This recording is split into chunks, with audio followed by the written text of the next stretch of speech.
Honourable members, let us rise for the anthem.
Honourable members, let us take the prayers.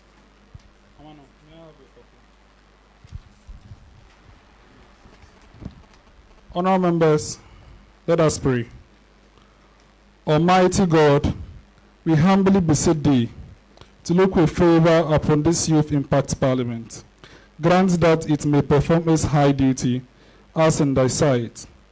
Give divine guidance to the founder and Speaker of Youth Impact Parliament, and now members of Parliament with discernment and vision, integrity and courage, that through the labors of this Youth Parliament, the interests and wishes of members may be well and truly served, and their good purposes for the common human life be realized in our midst. O God, grant us a vision of our country, fair as it might be, a fraternity of righteousness, where none shall wrong his neighbor, a fraternity of plenty, where evil and poverty shall be done away with, a fraternity of brotherhood, where all success shall be founded on service, and honor shall be given to the deserving, a fraternity of peace, where the Youth Parliament shall rest on the will of its members, and a love for the common good. Bless the efforts of those who struggle to make this vision a living reality, inspire and strengthen our people, that they may give time, thought and sacrifice to speed the day of the coming beauty of Youth Impact Parliament, Volta region, and Ghana. Amen. Honourable members, you may resume your seat.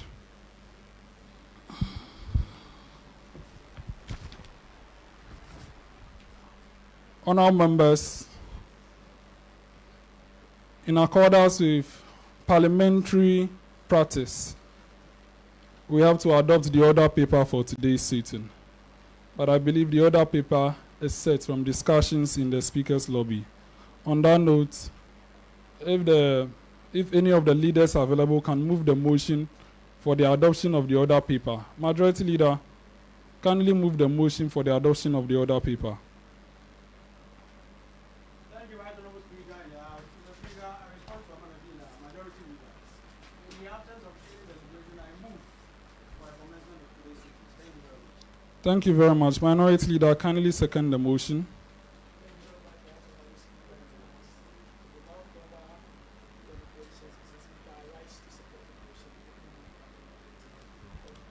Thank you very much. Honourable members, motion moved and seconded.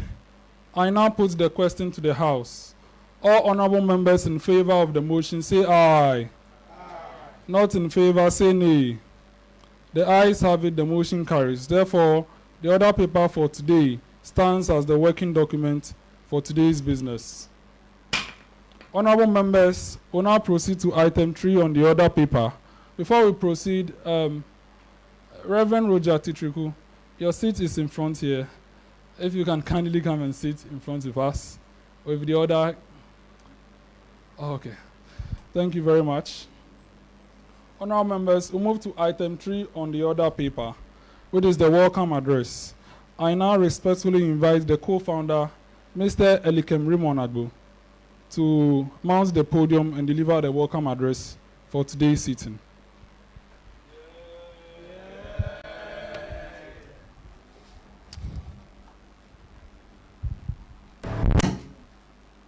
Thank you, Right Honourable Speaker, all distinguished guests invited, majority and minority leader, and the August House. Thank you for the opportunity. Mr. Speaker, our special guest of honor, distinguished guests of honor, honorable members, ladies and gentlemen, we are gathered here today, Friday, 22nd April 2022, to commemorate the first anniversary of Youth Impact Parliament, a youth movement established mainly to build capacity for the youth as future leaders of our dear country, Africa, and the world. Our gathering here today is to commemorate and celebrate the establishment and achievement of Youth Impact Parliament as vehicle for capacity building in democratic governance for the youth in Ghana, Africa, and beyond. I am a person who believes that changing the world does not start in a big way, but in a very small way, like what we are witnessing today. Youth Impact Parliament is gradually and consistently establishing itself as a game changer in extending the frontiers of youth empowerment and leadership training. We hope the light emanating from this touch will boost the self-confidence of the youth to assume greater responsibilities in our nation building efforts. This organization does not and will not promote evil, but only seek the good of our dear motherland Ghana. On behalf of the entire leadership of Youth Impact Parliament, I welcome you all to the first anniversary of our movement. Thank you, Mr. Speaker, and the August House. Thank you very much, our co-founder, for the welcome address. Before we move to the second part of today's program, on the other paper, I'd like to quickly recognize the presence of some special people in our midst. All of us are indeed special. However, at the right time, I would recognize you all. But for now, kindly allow me to recognize the presence of Mr. Faisal Abdul Idrisu, the Speaker of Volta Regional Youth Parliament. Yay! One of our guests of honors, Mr. Charles Kwesi Gomenu, Home Municipal Director of National Youth Authority. Yay! One of our guests of honors, Mr. Simon Kojo Mensah Avoga, the National President of HTU Alumni Association. Yay! One of our guests of honors, Reverend Roger Elom Chitriku, Deputy General Overseer of Paradise International. Yay! One of our guests of honors, Honorable George Kofi Nfojo, former MP for Whole Central Constituency. Yay! And then our special guest of honor, Honorable Etonam James Fulolu, DCE for Afajatu South. Yay! Honorable members, we'd like to move on to the second part of the program, which is the commencement of commemorative business. Second Deputy Speaker to take the chair, whilst I deliver item 4. First Deputy Speaker.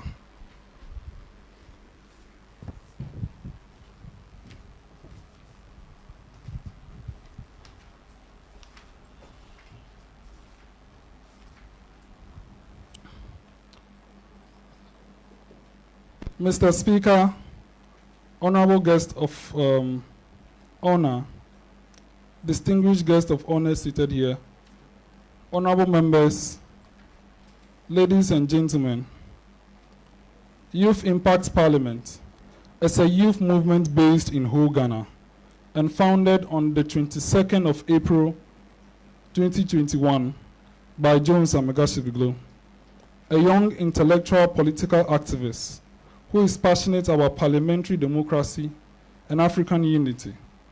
Raymond Elikem Agbo and Amanor D Narh are co-founders. I would like to, before I proceed with this, I would like to recognize my co-founders, if they can be upstanding. So we have here Amanor David Narh is one of our co-founder, and then Raymond Elikem Agbo is also our co-founder, and I'm the founder.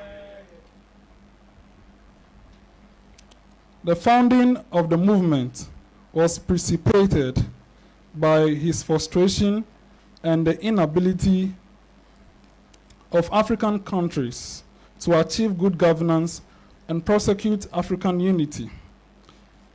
He is also appalled by the type of leadership that African countries have exhibited over the years in their past colonial administration, and he feels there is a compelling need to inculcate values of patriotism, honesty, transparency, hard work, selflessness, and dedication to duty in the youth as future leaders of their countries for championing collaborative, participatory democracy through reflective interrogation of challenges confronting attempts at attaining good governance and African unity. The movement seeks to promote achievement of good governance through building capacity for the youth in parliamentary democracy. YIP seeks to cultivate a new breed of leadership that will put their nation over and above their individual interests and fight for the attainment of good governance and the establishment of a Pan-African unity through country-based African parliamentary movements and networking. Youth Impact Parliament, YIP, will serve as a training ground for character building and training for Ghanaian and African youth in leadership and in their various countries. State of the problem. African youth of today are disappointed with bad governance and frustrated with the poverty of leadership and corruption being exhibited in Africa and most African leaders. Evidence of corruption, mismanagement of resources, abuse of human rights, ethnic cleansing, civil strife, poor health, education facilities, decaying infrastructures, energy crisis, and lack of collective shared vision for their various countries have become a lot of most African governments. Even though individual African leaders, such as Osajefo Dr. Kwame Nkrumah and Flight Lieutenant Jerry John Rawlings of Ghana, Nelson Mandela of South Africa, Colonel Muammar Gaddafi of Libya, Paul Kagame of Rwanda, and John Magufuli of Tanzania have demonstrated good faith and commitment to good governance and the promotion of African unity. There remains much work to be done and accomplished for African countries to depart from their track record of bad governance. There is a need for us to have a new breed of leadership in Africa. This governance, as we are saying, there is a need for us to have a new breed of leadership, and that is what Youth Impact Parliament movement seeks to accomplish by making this movement a forum for capacity building for the youth in good governance. Aspects of the capacity building includes character training and integrity, honesty, public policy analysis, provision of relevant education, quality of healthcare delivery, democratic participation, constitutional studies, public speaking skills, communication skills, equal opportunity and gender studies, social values and norms, and the development of patriotic attitudes. Vision.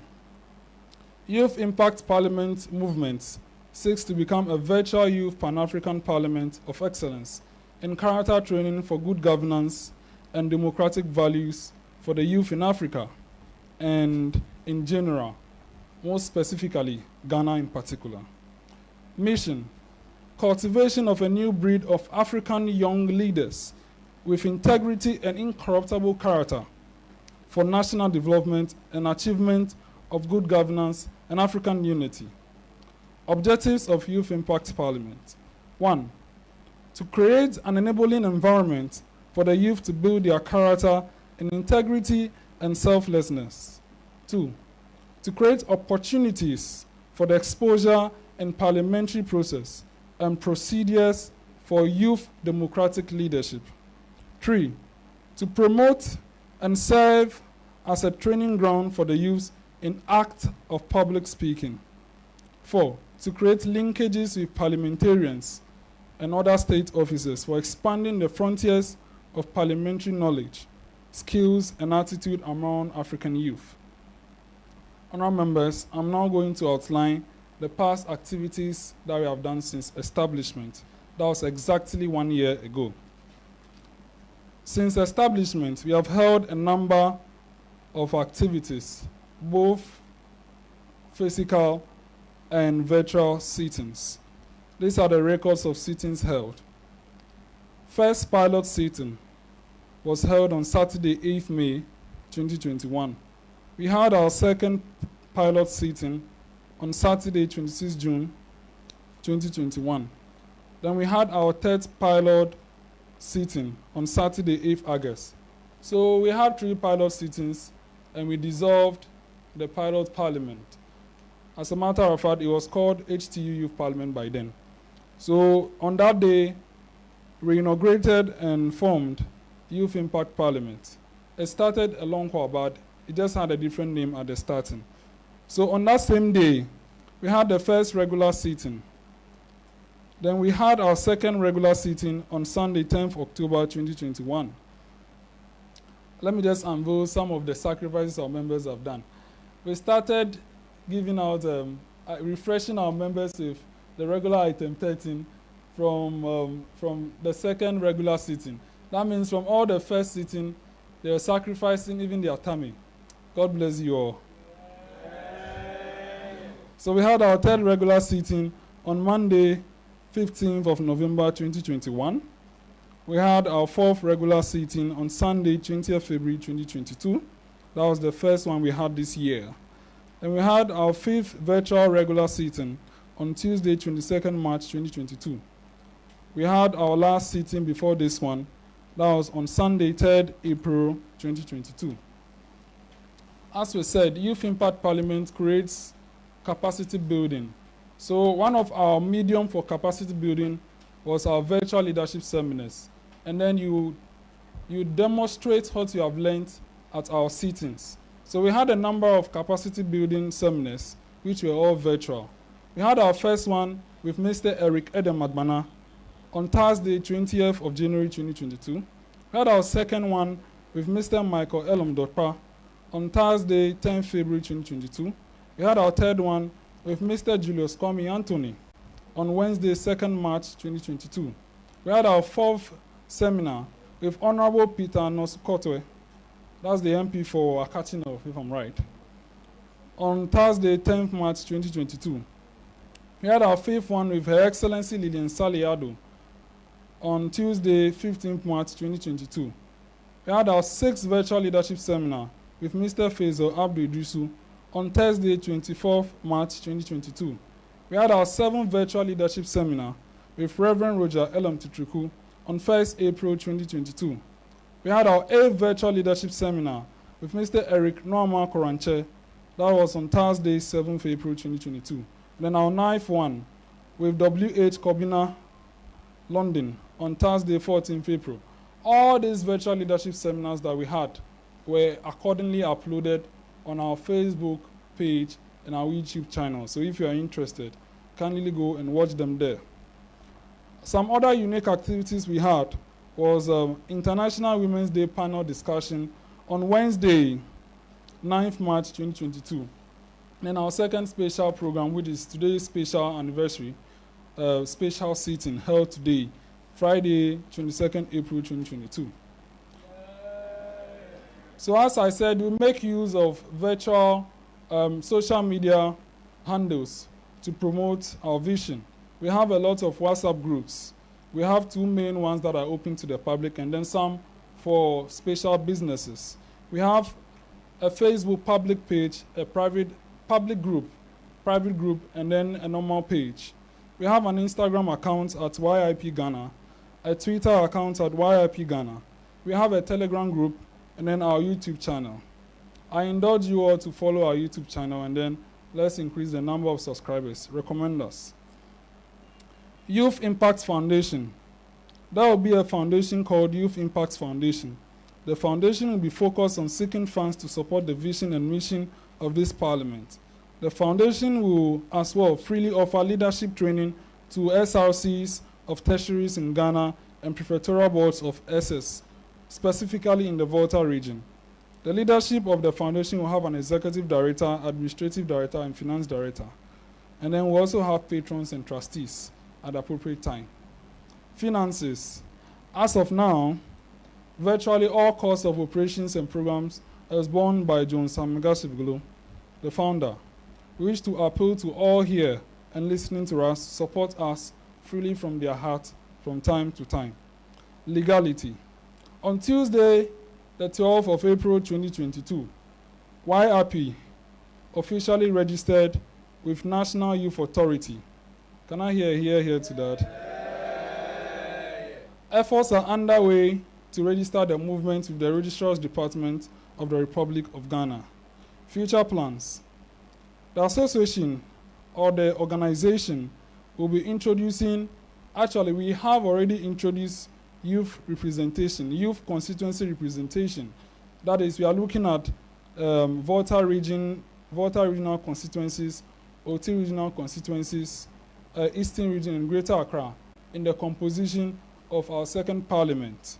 Right now we have the first parliament and it will soon be dissolved and the second one will be formed. So the Google form application will be sent around, and then also general membership, that Google form is also ready, and then it will be shared from today for any member, wherever you are, to join us. It has no cost implications in joining us. One of the things we try to do is that we want to reduce cost implications, because after all, this is a youth organization. It is volunteerism. Why do you have to pay to volunteer? It is due to that we look for other alternatives to sort out our financial burdens than to impose it on you. For me, I don't have any intentions of imposing dues on anyone. We would fund our operations from donations, and then we'll have a headway. Apart from that, we are hoping to acquire robes for the officers. This robe is not for Youth Impact Parliament. So we are hoping to acquire the speaker's robe, 2 speakers or my honorable deputy speakers. We have one handsome one seated on my chair, Honorable Felix Hwakpe, the handsome one. And then his younger brother, Emmanuel Ahianu, also seated there. Reserve speaker, thank you so much. So we'll acquire robes for them as well. My beautiful clerks, I have my clerk there, Hilary Ofosu-Ansah. Can we see you? Yes. And then one of her deputy clerks is there. So we want to acquire robes for all of them. There are 4 in number: the clerk, deputy clerk publicity, deputy clerk operations, and deputy clerk finance. We want to acquire robes for all of them from donations and then whatever money I'm able to gather. We also wish to acquire a backdrop like this. We should have Youth Impact Parliament logo heavily displayed at the back so that you can see my logo. Our logo, sorry, not my logo. Our logo. Yes. So we want to work on that. A tripod stand to, to have to live stream our own sittings without calling for or to outsource that. A mace and a gavel. That gavel is not ours. So we want to acquire our own gavel. Hit it for me. Yeah. Yes, and then a mace to be in front of the decks of the clerk. A branded table cover. We want to have our own table covers to cover our tables that will have the logo inscribed on it.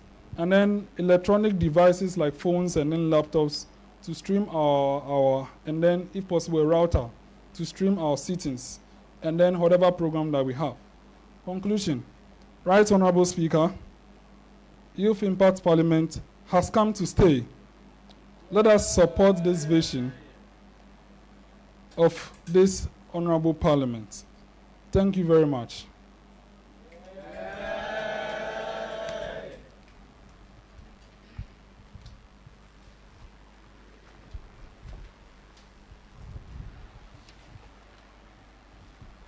Honorable members, we'll now proceed to the next item on our order paper, which is item 5, which is statement by the minority leader, the Honorable Erasmus Kofi Ahianu, on the past impact of Youth Impact Parliament.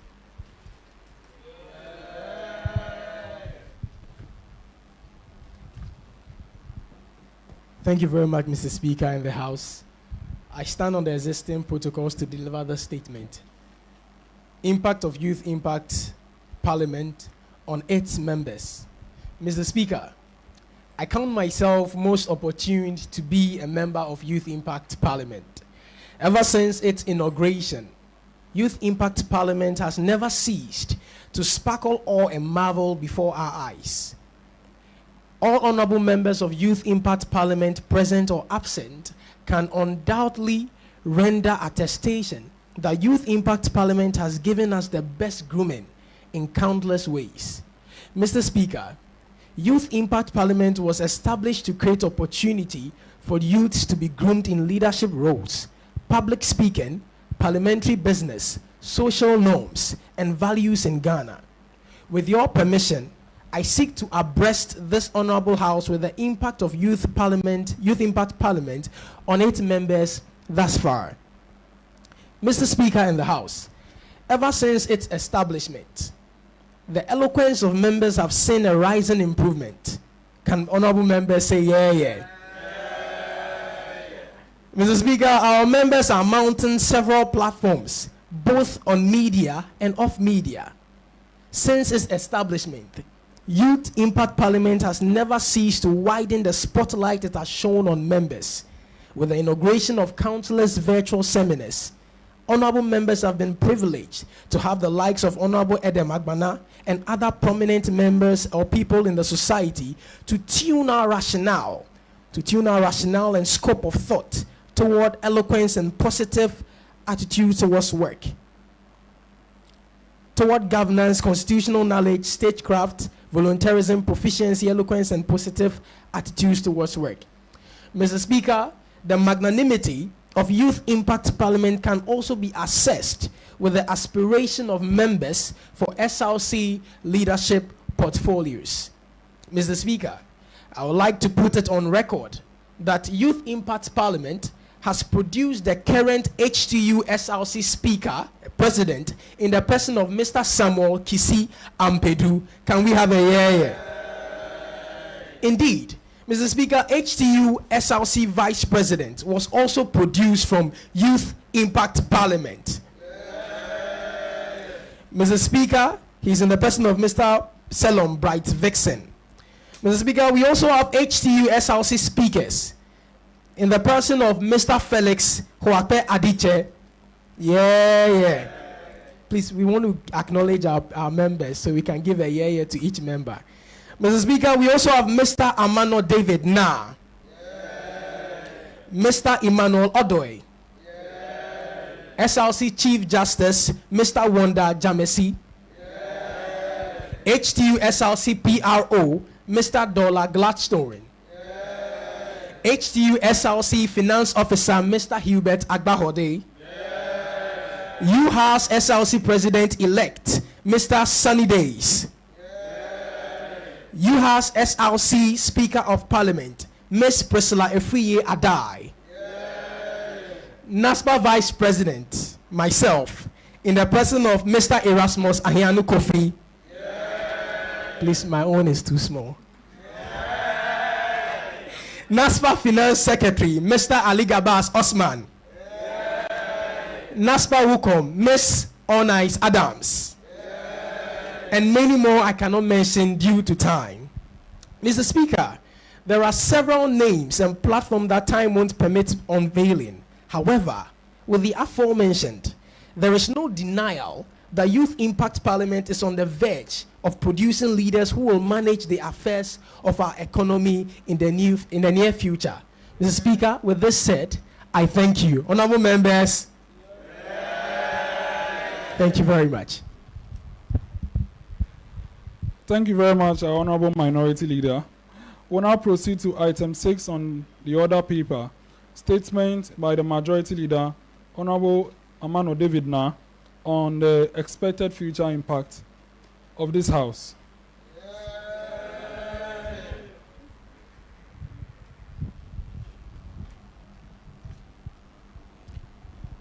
Thank you, Right Honorable Speaker, and then your guest house. Mr. Speaker, distinguished ladies and gentlemen, kindly permit me to stand on the already existing protocols to address this August gathering. I'm most grateful for the opportunity given me to make this statement on the floor of Parliament on the first anniversary special sitting.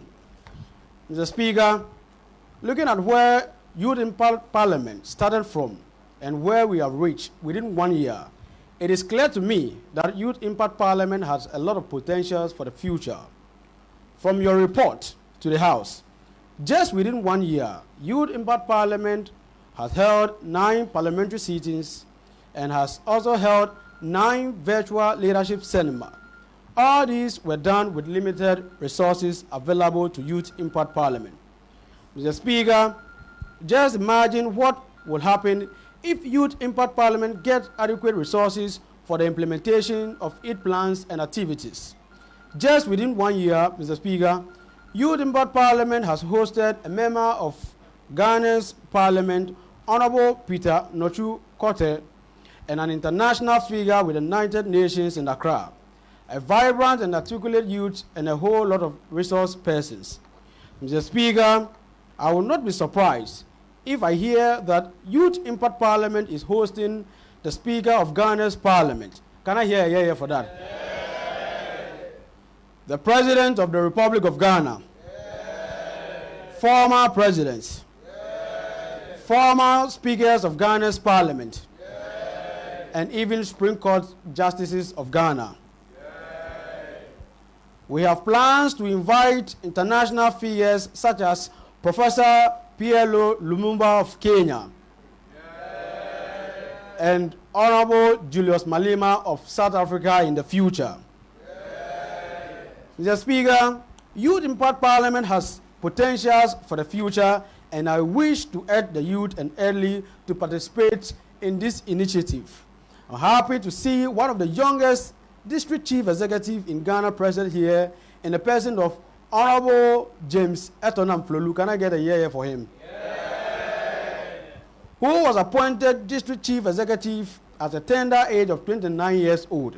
Mr. Speaker, his appointment gives us hope to the youth, and this explains why Youth Impact Parliament has decided to make him the special guest of honor for its first anniversary. Yeah. We are also doubly excited to have a former member of Parliament for Ho Central, Honorable Captain George Ifojo. Yeah. He was part of the PNDC under the President of the Republic of Ghana, Flight Lieutenant John Joy Rawlings of blessed memory. Honorable Captain, your presence has animated our hopes and our aspirations for the future. We are also happy to see one of the youngest clergymen in our midst in the presence of Reverend Roger Tutuku, who is the Deputy General Overseer of Paradise International Ministries. Yeah. Reverend Roger Tutuku, we are proud of your achievement as a youth. It is most gratifying to see our old intellectual godfather, our academic mentor, and a role model in the person of Mr. Simon Avogan with us here.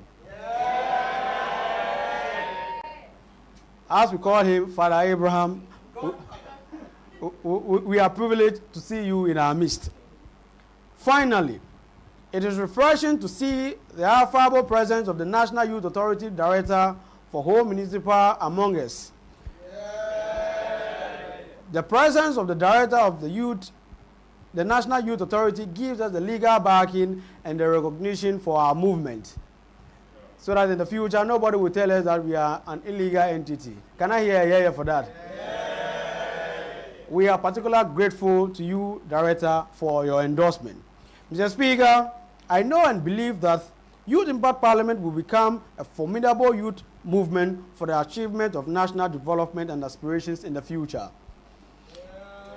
It is our expectation to start receiving official invitation for representation on statutory bodies of state agencies. I thought we'd say a yeah for the building to collapse. National television programs and radio stations. It is to note that every big institution starts small. The same way Samsung started small, the same way Amazon started in someone's backyard, same way Youth Impact Parliament has started small, and in the future it shall be great. Our dreams will not die, and it will surely become a reality. Mr. Speaker, in conclusion, I hereby indulge all guests and participants and anyone watching us to support this vision. Youth Impact Parliament is the future, and we will produce responsible leaders for Ghana in the future. I thank you all for your attention. Thank you very much. Thank you very much, our Majority Leader, for your statement. Honourable members, as you can see, the high table is briefly decorated. I believe I do not need to specify what equipments, gadgets, and all those that are used to decorate it. Honourable members, at this juncture, we are now at item 7, the cutting of the anniversary cake and popping of champagnes.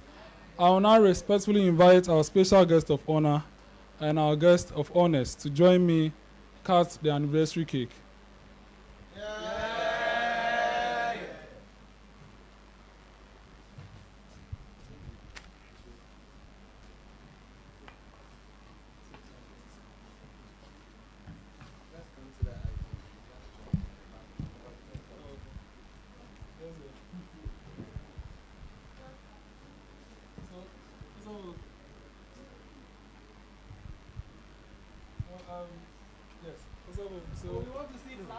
So you have to guide us. Okay, yes, you have to pray for us first. We don't pray over cake. Yes. Over the whole program. And then the commemoration. Before we cut the cake. Shall we pray? Father, in the name of Jesus, we thank you for a year's journey. Thank you that what began in a small way you have sustained for many months and many weeks. We declare by the cutting of this cake that the roots of this organization is much more established. By the drinking of wine, we solidify and seal the fellowship and the virtues and values that this organization will stand for. We pray that the Holy Spirit will back us even as we do this. In the name of God the Father, and of the Son, and the Holy Spirit. Amen. So if you can all now cut the cake. Okay, majority, minority, please come and join us. Whilst we commemorate the event with the cutting of cake. Please, I can't do this alone. Yes, I can't do this alone. You must stand strategically. Yes. So just stretch for camera. Is this a picture of what? Pointed. Oh, okay. They are witnesses. So,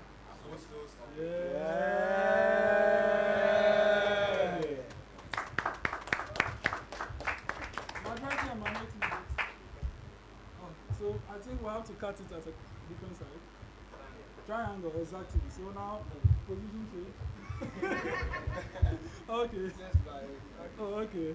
Yeah. Then you take it and Yeah. now pick this.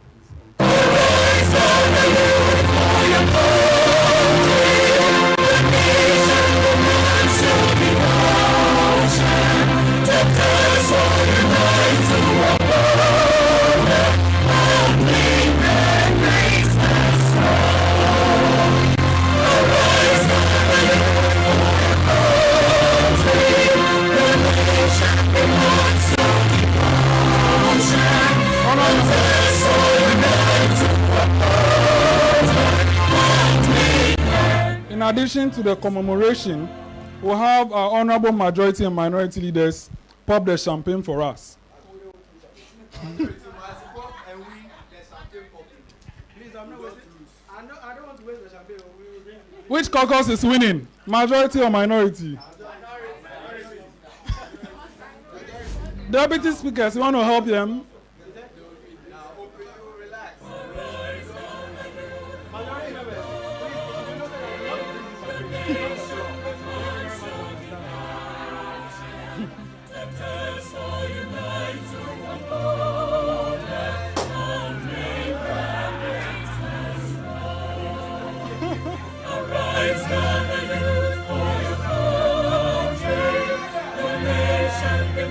Yeah, yeah.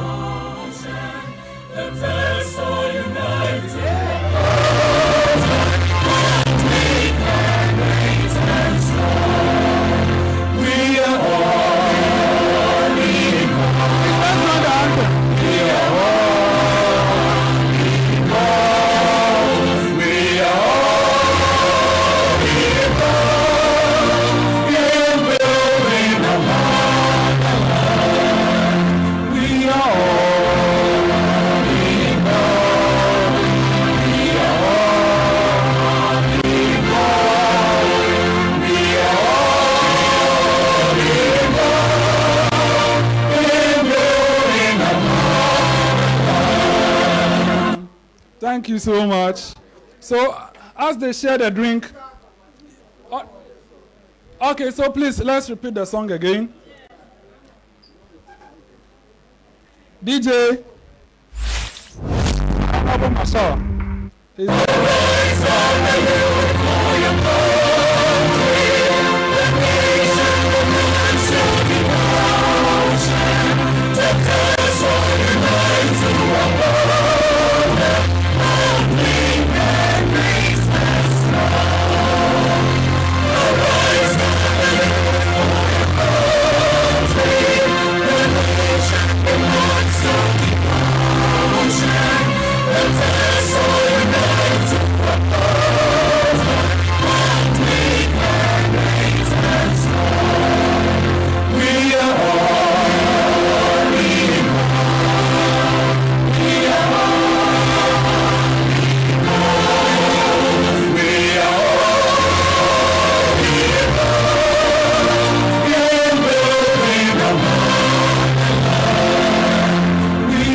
Honourable members, it is now time to hot the toast. Is it prefer the toast or hot? Prepare the toast. Propose the toast, exactly. And I would like my honourable co-founder to do that for us. Honourable Elikem, the floor is yours. Thank you, Right Honourable Speaker and the August House. Please, are we all served with champagne? Okay. Let's all get served so that we proceed.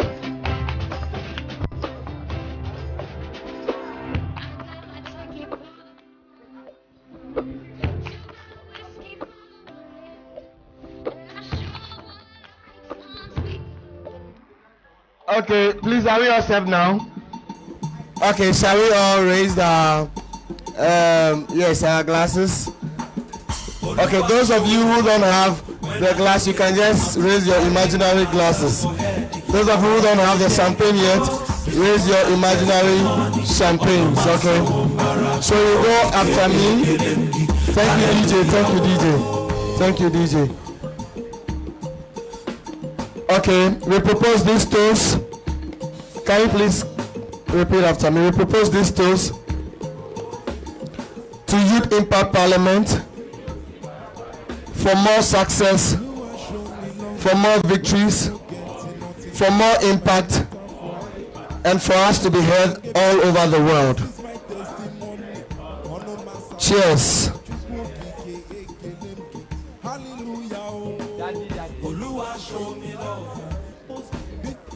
Thank you, DJ. Over to you.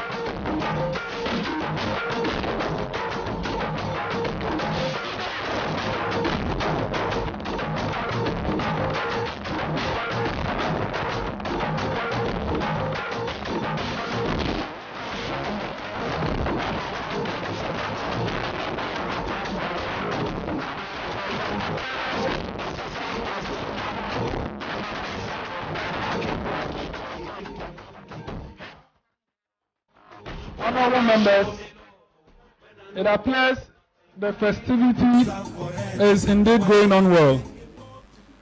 YIP will go far. Honorable members, we would like to continue today's program. Moving on to the third part of today's program, on the other paper, commencement of commemorative speeches and remarks. Honorable members, we will now move to item 8 on the other paper, which is having a remark by Mr. Charles K. Gumenu. But before he approaches the podium, I would like to humbly read out a short profile about him before he takes the podium and then give his remark on our anniversary. Honorable members, Mr. Charles Kwesi Gumenu is a professional youth development officer. He has diploma in Commonwealth Youth Development Program from the University of Ghana.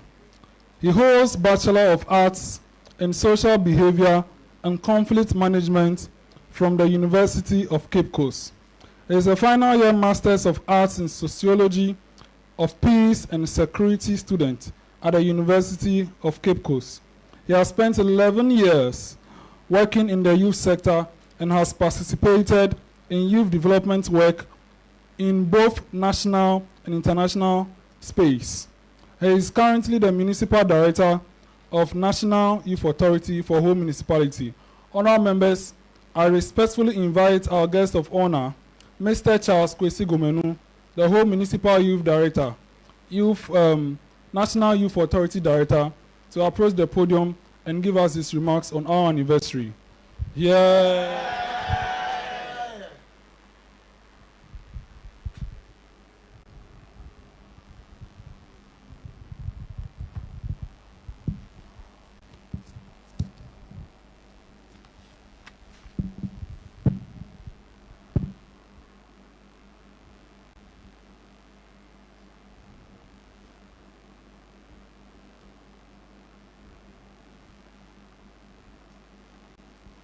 Honorable Speaker,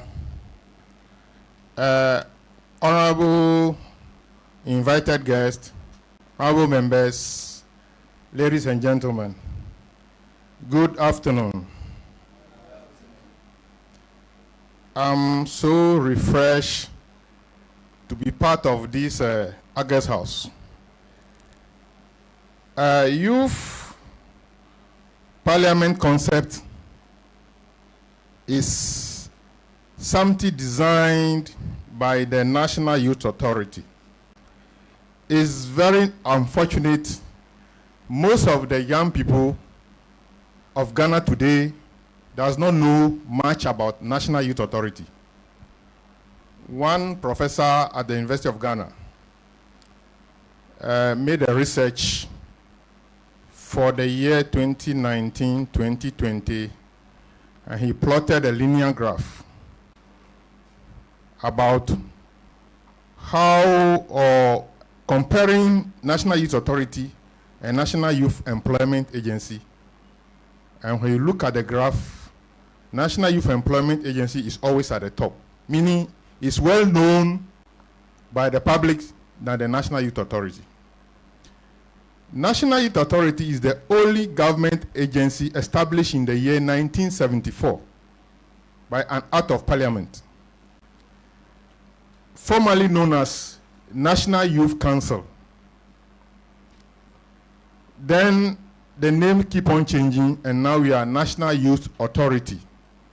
Our core mandate is to facilitate the development of the youth. That is the holistic development of the youth.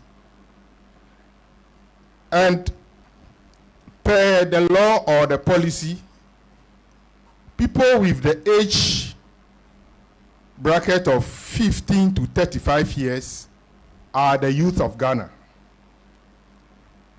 You may be confused when United Nations is defining youth.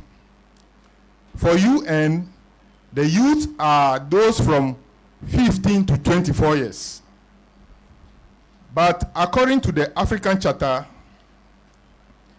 the youth are those within 15 to 35 years, and Ghana being part of the African Charter, we are also going by that.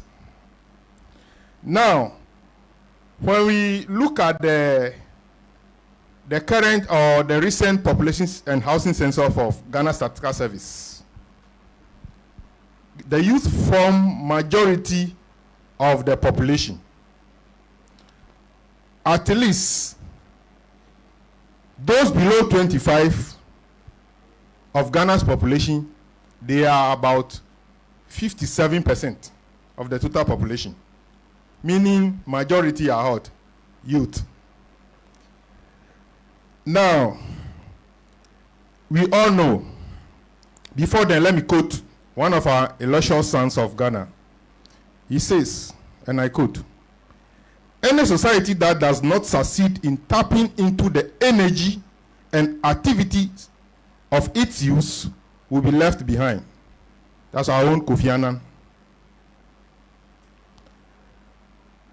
And we all know that the youth are the backbone of every given society.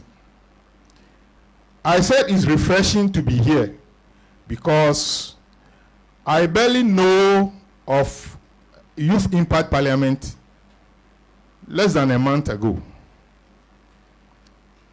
And when Honorable Speaker approached me, I questioned him and I educated him on what we do and the right thing must be done.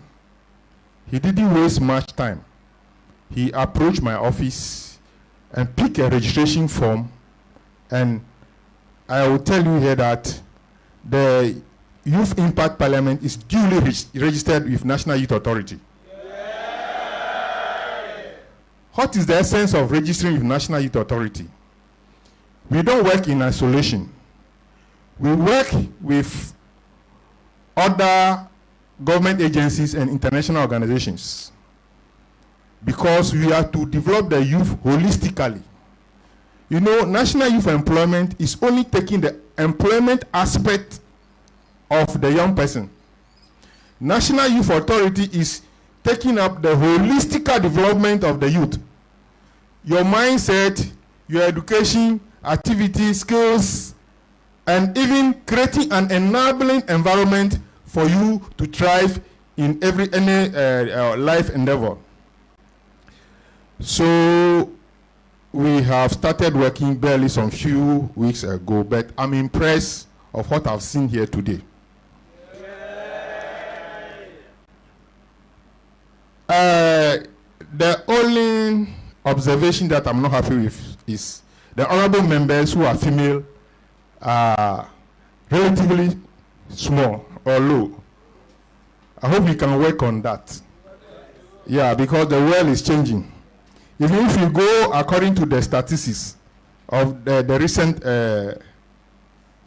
population and housing census, the female population is 50.7% of the total population, meaning the male is what, 49.3. So the female are more than the male. So we should encourage our female counterpart to be up and doing. Sometimes not our fault. They lie withdrawing from a lot of activities. And they are their own enemy. From my personal experience, if you want to project a woman, the fellow woman will be trying to pull her down. Even you'll be amazed to hear that per the current population census, Volta region has the highest among all the 60 regions. We have the highest female population. That we are the first region among the 16 has the female population outwitting the number of male population. So let us all endeavor to support and give our female the needed opportunity. Now, I would like to school all of us for just about 10 minutes through the concept of the Youth Parliament.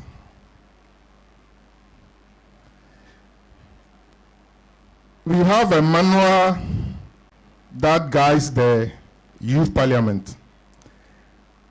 And I will make it available to the Honorable Speaker and the leadership, because I can see that even your seating arrangement, we are lucky to have the regional speaker of Volta Regional Youth Parliament here.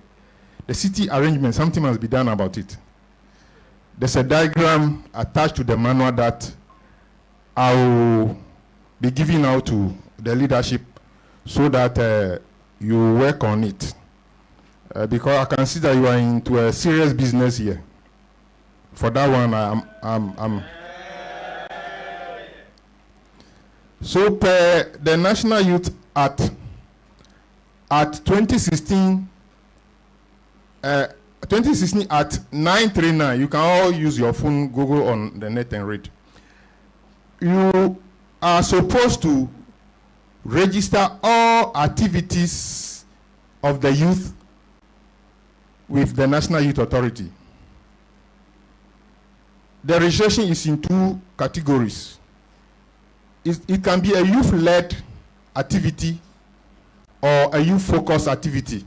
Meaning when we say it's a youth-led activity, it means the youth on their own are organizing their own activity. So it's youth-led. Then maybe your group may not be young people, and adults of 100 years and over can decide to assist in development of the potentials in the young people. That one we term it as youth-focused organization. You are supposed to register your activities with National Youth Authority. If you fail to do that, you have the law backing us. You can be prosecuted. Now, when you register with us too, your data is in our database, all information about you and your activities. So organizations like the international bodies, Plan International Ghana, Action Aid, UNDP, UNPA, and others will come. We want to work, we want you to identify to us a youth organization or group that is into so and so activity. I believe some of you here may be members of the Activista Ghana. Is there anybody here who is a member of Activista Ghana? No. Okay. We have a group like that established by Action Aid Ghana in Ho here. And theirs is to advocate on social challenges, maybe gender issues, teenage pregnancy, and other health challenging issues. So, honorable members, I'll use this opportunity to inform you or get you informed that even in your schools, your churches, your immediate surrounding or your localities, you can form groups and register it with National Youth Authority. Those in churches, we term them as faith-based organizations. We work with you. There are a lot of opportunities, as I've already said. I enjoyed an international organization called IYF, International Youth Fellowship, funded by Good News Mission. Whole Municipal Assembly since 2011 has been sponsoring myself and some other young people to their conferences and workshops. Some, they say, mind training. There are a lot of things that you need to know as a young person. For instance, most of us are graduates, others are undergraduates. Maybe I've done marketing, first degree in marketing or HND, you have also done it. An international organization or multimedia or multinational organization has come to engage or hire our services. Then 3 of us, we are going for an interview. I don't have driving licenses. I don't have passport. Maybe majority leader has a driving license and a passport. Then honorable has a driving license and a passport and can speak any other international language in addition to the English. Who do you think they will hire? Yes, because they will not employ him and go and hire a driver for him to move around. You understand? So instead of maybe employing me without license, without any passport, I cannot travel out of Ghana. They will not employ me. They will not employ. Though we all have the same educational qualification. These are some of the things that they teach the young people. I'm just trying to give an example. Now, let's talk about the organization and coordinating of the Youth Parliament. NYA, that's National Youth Authority, shall lead the formation and coordination of Youth Parliament in SHS, stroke technical institutions and tertiary institutions with the help of Ghana Education Service, Head of Tertiary Institutions, the SRCs, MMDAs, Regional Coordinating Council, Parliament of Ghana, House of Chiefs, and other relevant bodies. So, Honorable Speaker was part of the inauguration of the recent Regional Youth Parliament. You saw the organization and the inauguration and swearing in. It's a serious business. We have done that of the whole municipal last 2 years, and we are reorganizing it. So currently, 2 of your reps are members of the whole municipal youth parliament. At the swearing ceremony, a magistrate court judge has to come in and swear in the speaker who intends to swear the members. So you can see that it's a serious business. You see, these things are done to give the young people the opportunity to be part of decision makers. When we are addressing you, honorable member, it's not just any name. The moment you have become an honorable member of any of the youth parliaments, you have to carry yourself well, the way you behave in the society, your influence in your immediate surrounding in the society must be felt in a positive manner. From the district, municipal, and metropolitan youth parliament, we have regional parliaments. Members of the various municipal and district parliaments are selected to form the regional parliament. Then the law allows us to look around. For instance, we have your parliament, Youth Impact Parliament in Ho. So even forming the municipal or the regional youth parliament, we have to pick, or you are a constituency that need to be represented in the parliament. So for now, you have 2 members in the whole municipal youth parliament. In the near future, some of your members will be part of the regional youth parliament. Then when we are going in for the national youth parliament, the region must send the reps, because the Volta region has become a constituency in the national youth parliament. And you will be surprised to hear that the national youth parliament is supposed to sit twice in the year, and they can sit in the national chamber, the parliamentary chamber of Ghana. So it's stated here clearly that during the recess of the national parliament, the national parliament of Ghana, the national youth parliament can sit using the chamber of the national parliamentary chamber. So, and the national youth parliament will sit twice in a year. The regional youth parliament have to sit 4 times in a year. Then the municipal, district, and metropolitan youth parliament are supposed to sit 8 times in a year.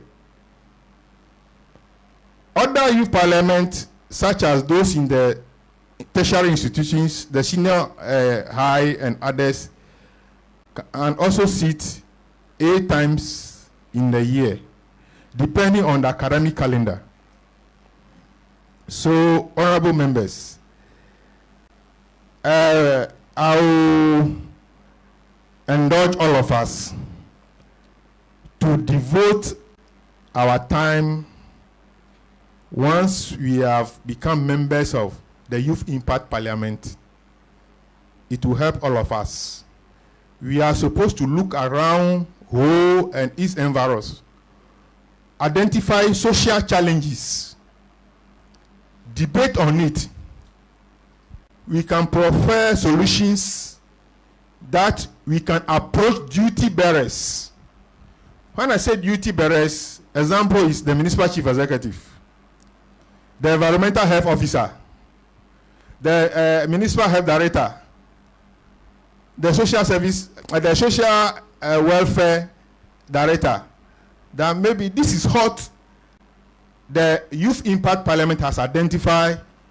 If it's about the rise in teenage pregnancy in the whole municipality, or it's an environmental issue, you debate, come out with good solutions, approach the officer in charge that this is what we have observed and this is what we think we can do to help the municipality move forward. I hope I'm making some sense. You know, last 2 years, the Western Regional Youth Parliament summons one of the mining companies to their sitting to come and answer some questions, which is wrong. The youth parliaments are legal entities or well recognized by government, but you don't have that power to take such steps. If you see any social challenge, social issue that you want to address, please approach the duty bearers. I hope I'm clear. Okay. And these sort of things will give you the opportunity to meet different people, you network, and you become our future leaders. Our youth are going waste. My office is not far from the prison. You always see our young people, sometimes 3, 4, they handcuff them, sending them to the prison. I ask myself, am I doing my job properly? Do I even know the youth population in the whole central prison? What programs am I designing to help the youth in the prisons to acquire some skills? In Ghana now, we are not reforming our convicts. Our ex-convicts are becoming more criminal. So, my brothers and sisters, or honorable members of the August House, let us take it upon ourselves as honorable members. Let our influence bring change to our immediate environment and the society. Honorable Speaker, thank you for the opportunity.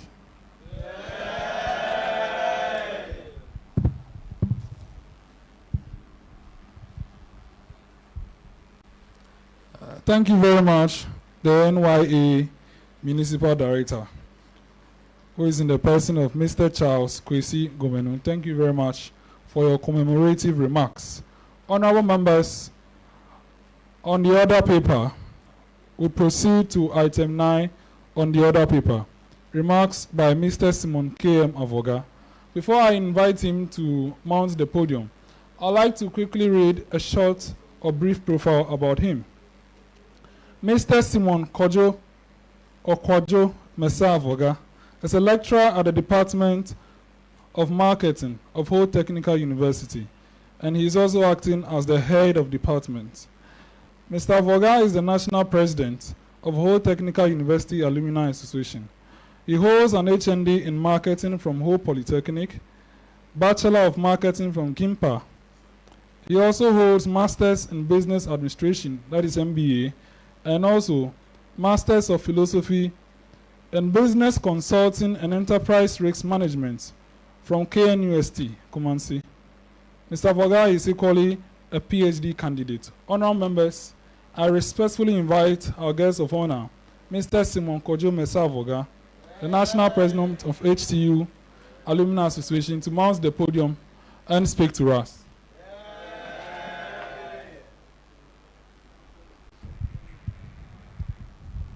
Thank you, Honorable Speaker and your deputies.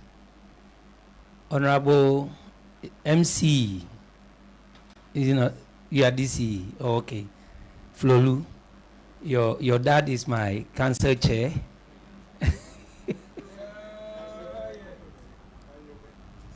Okay. Thank you. The dad is the council chair of Whole Technical University Governing Council, of which I'm a member.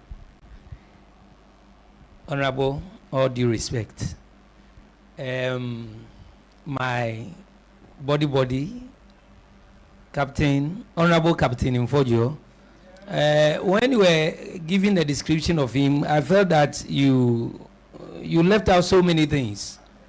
Yes, you just recognize him as the former MP for Ho. This man has done so much. The name Captain should even tell you that he is an ex-soldier and at that level of a captain. And if you want to know much, go back to ask and sit at his feet to tell you about how Ghana's revolution came about. He was in the thick of affairs, so don't take him for a joke. He was one time the DCE of Ho Municipal Assembly, and during his time, what I'm coming to talk about is what he implemented. He ensured that there was discipline in this district. People did not like it at the time, but when he was no more, now people were saying, we want Captain Infojo back. And some of us think that some of these people should be kept in that position to change the situation in certain communities before they are allowed to go. If you mention the Rwandan president who instilled discipline in Rwanda, and Rwanda is now one of the fastest growing countries in the world and one of the neatest countries in Africa, then such people should be given that honor before he going in for the member of parliament for whole Central. So he's gone through. He's somebody with so much experience. Honorable, due respect to you. Wonderful. We thank you so much. All right, and then Mr. Gomenu, very brilliant presentation. I want to dwell a bit on norms, social norms among the youth. How the norms among the youth, when we concentrate on them, we can become leaders. I want to say this and record. And Prof, due respect, sir. You can do all that you want to do. You can form all the organization that you want to form. You can shout at the top of your voice. If you don't have norms and value, this youth parliament is just one of those things that you do. It's ceremonial. And that is what we don't like as normal human beings. An ideal human being does not like norms and values because they confine you to certain space that you cannot have your freedom and your right. When the discussion started before we started the session, people were talking about parent beating and all of those things. And I was saying that why should another parent go and beat another person's child? If that parent disciplines the child. I was growing, my grandfather disciplines us, and you not go out to do anything for another parent to beat you. So you cannot leave your home and go and do something bad. Before you reach home, your grandfather has heard about it. And those days, it was our grandparents who were training us. Yesterday, we were having a debate and I asked my students, have you stayed with your grandfather before? If you are living in your grandfather's house, you wake up, you don't wake up at 7. Some of you sleep and wake up at 9, 10. Students who are studying. With my grandfather, you wake up at 4.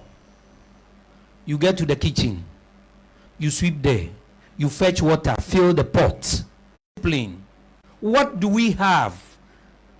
What is guiding us? In Africa, we talk a lot. And all the talks we are talking does not bring anything. Unproductive talking. That's why for some of us, permit me if I say this and you don't agree with me. Some of us think that, yes, people like Lumumba and the rest, they talk. Brilliant talking. But what change has it brought? He talked and talked and talked, and when he went for parliamentary election, he lost. The talking does not bring that. I feel that we can convert and change our talking into energies that will bring out something. If I can gather 10 young people and say that we don't want to talk, we want to get to the gardens, we want to get into the bush and start farming. If you are in the farm, would you talk? Would you insult somebody? By 2-3 years, you have productivity. And then we think, especially those of you in the technical university, we think about converting those raw materials into process things. I saw Honorable Flolu's brilliant adverts on his area, tourism, promoting tourism. Do you know something? We had gone there with my students before. We spotted some few places. Our students, marketing students, do some kind of practical advertising. But because of the COVID, we stopped. Then I saw Honorable Flolu's advert, and I said, wow. There are a lot of district assemblies and municipal assemblies who are saying that they cannot do anything. They will only have to depend on government subvention to survive. Tourism is fetching so much for countries like South Africa.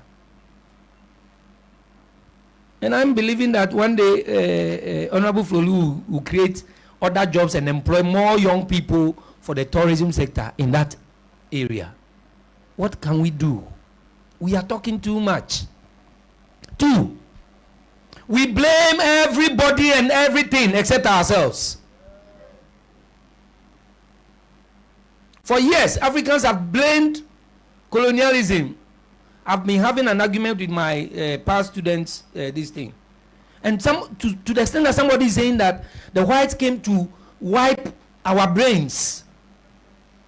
Oh, you can't think again. You can't be innovative and creative again. You mean your grandfathers were taken and they took their brains and everything, so you also don't have brains. You don't have creativity. You don't have skills. Yes, they took our grandfathers away, but you that is left here, develop your brain and use your brain. What they took our grandfathers to go and do there, we can also do it here. So let's stop blaming and blaming and blaming. For so many years, Africa have blamed everybody except for itself. We need to take the step and move away from blame to developing. And the situation is that we see ourselves failing from one failure to the next failure. Consistently, we are failing. So if you are youth parliament, you are talking about moving away from that place and evolving new leaders. We want to see leaders who will recognize that we have failed, and therefore we must work towards becoming successful. If you go back to follow the same thing that your forebears were having, then you continue in the failure, and you hand over to another generation to continue in the failure, and will continue to be so. And if you continue to be in failure, those people we are calling the whites and the dominating us will continue to dominate us.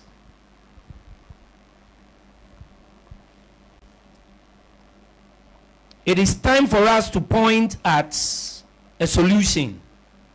We must work towards solving problems than complaining about problems. And we must always propose solutions that are tested. If not so, you start and you fail because it is not tested. You have not used all the factors and the conditions to test the solutions. So it will fail on the way somewhere. So we must test our proposed solutions. The fifth point I want to raise here is that the problem of Africa is because we have an unstructured way of life. Our big men here will tell you, you go to England, you are waiting for a bus. The bus will arrive at 10. If you reach there at 1 minute after 10, the bus is gone. We organize programs. We are starting. They didn't say you must arrive at 4. They say arrive. The program starts at 4. Now we start coming in at 4:30. The 30 minutes is productive. And if we want to calculate it, the trillions of dollars that we have lost because of lateness, we cannot account for it. So they have structured systems. They have orders. They have things that you must follow so that you don't become wasteful. For instance, a young person, you drink a bottle of water and then throw it anywhere. Over there, if you drop it, Singapore, if you spit, you'll be charged. If you chew gum and then you put gum under, you'll be charged.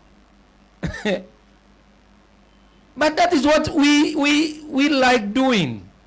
And it has become part and parcel of us. For you, the Youth Parliament, Impact Parliament, I want to urge you to look at some of these things if we really want to develop leaders that will bring solutions to Africans' problem. Also, another problem we have is that we are too familiar with ourselves and very sympathetic with ourselves. Sometimes when I'm driving, you get to a junction where a vehicle is coming from another direction which has the right of way. And because the person knows me, he will stop there, telling me to come and pass. He's doing me good. However, where you've parked is a dangerous thing. If another car misses his brakes, he will kill all of us. It is your right of way. Go and let another person pass. But we are just too sympathetic. We want to show favor to the people we know. And so we are breaking the rules and breaking the laws. We need to deal with this aspect of our life. Obama said we should establish and strengthen our institutions so that they must work. Our institutions, they must work. We lose trillions of dollars because we have not instituted norms and values. Just recently, we heard about parliamentarians who have missed parliament for the stipulated time that they shouldn't go to parliament, that they didn't go to parliament. Until people started agitating for that. It is then that we are now like bringing those things to bear. And we will all hear it. It will not wash because we don't have norms and values. In certain jurisdiction, when you yourself know that in 15 days you have not gone to parliament, what would you do? You know that the system will just throw you out. But here, we take everything for granted. So it makes us lose billions or trillions of dollars that will help us develop our country as a nation. Then the last thing I want to emphasize on is that the youth, what we call social norms and social values, you say they are ancient and they are outmoded. Norms and values never get outmoded. They are the core lifeline of discipline. They are the things that makes us to be conscious of whatever we are doing. They are the things that guides us to be productive. They are the things that makes us efficient and effective. Those countries that we always yearn to go to is simply because of efficiency and effectiveness. And what makes them do so? Because they have norms and their values. You think the whites are just there like that? I one day asked a question because I saw white ladies wearing pants and then roaming about. And I asked, what is this? And they said, over there, that is how they have grown. That is their norm. You can see the person. Even if you do shh, it's an abuse. The person can take you to court that you have emotionally abused the person. And so, that is their norm. So what is our norm? What is our values? What do we respect? But the youth will say that, oh, it is ancient. It is archaic. It is, we are talking about modern day things and then you are, no. Do we understand what is in there? Some of us go to church. The church thing, the whole thing about church is about norms and values. This issue of righteousness is about norms and values. Do the right things and get the right things done. Thank you. Thank you very much, Mr. Simon Avoga, for your commemorative remark on our anniversary. Honourable members would proceed to the next item on the order paper. Item 10, remarks by Reverend Roger Elom. Honourable members, before he mounts the podium, I would briefly read his profile and then he would give us his remark.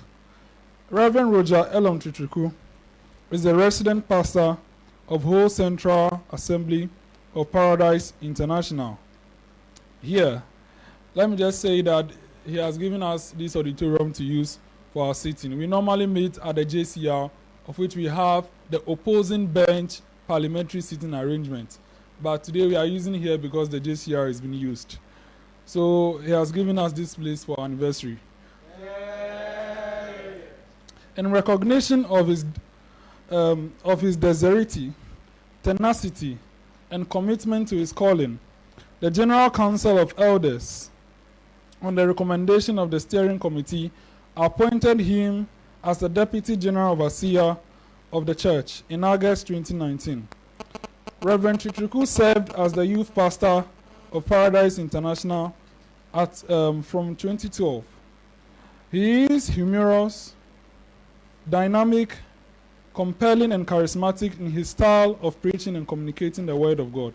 He extends his reach to both the young and the old. Reverend Chitriku read BSc in chemistry. He is a trained biochemist.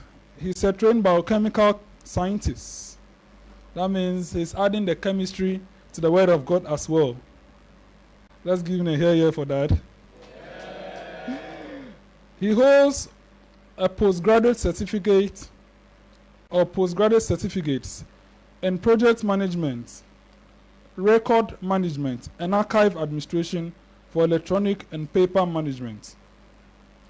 Honourable members, I respectfully invite our guest of honor, Reverend Roger Elom Chitriku, the Deputy General Overseer of Paradise International, to give us his remarks on our anniversary.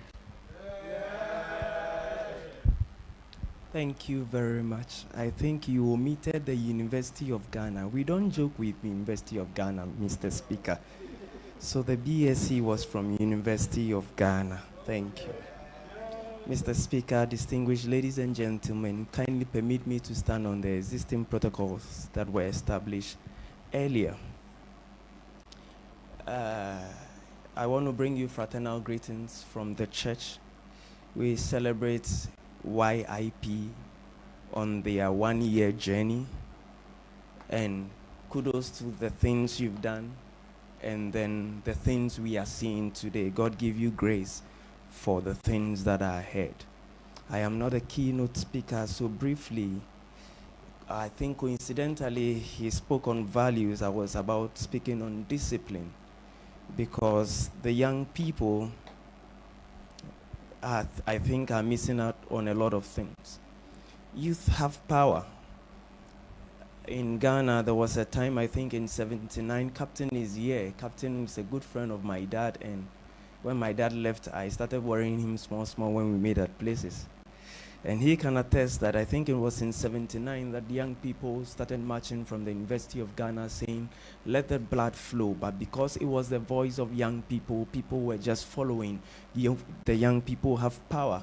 From the address given by the director at the Youth Authority, National Youth Authority, he gave the statistics as 57% of the current population are young people. The youth have power in their numbers. That is why we cannot relent.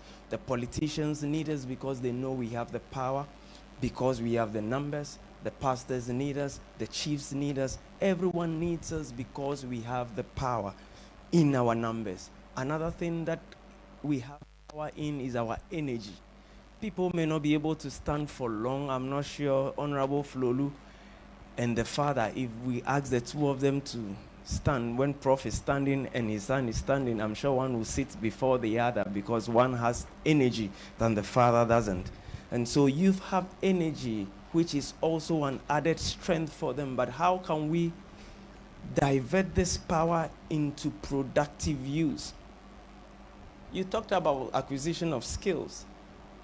Anytime we gather like this, skills are very important. And anytime you mention skills, we are never born with skills. Skills are acquired, and so we have to acquire it. And I think your platform is a good place for young people to acquire skills, because when people were reading their speeches, you could see that we are developing good communicators, good orators, which is important because communication skills, we are not born with them, we acquire it. And that is what the young people have not learned to do, to acquire skills as they are growing, and also to instill values, as Mr. Vaughan said. Values are instilled, skills are acquired. I'm a clergyman, so permit me to read from Lamentations chapter number 3, the verse 27, and I read from the Message translation. He said, it is a good thing for a young man to stick through hard times. Other translations say that it is a good thing that a young man bears the yoke early. What is a yoke? A yoke is a wooden platform that is put on the back or the neck of animals to get them to work. And the Bible here is saying that it is good that a young man takes up his yoke early.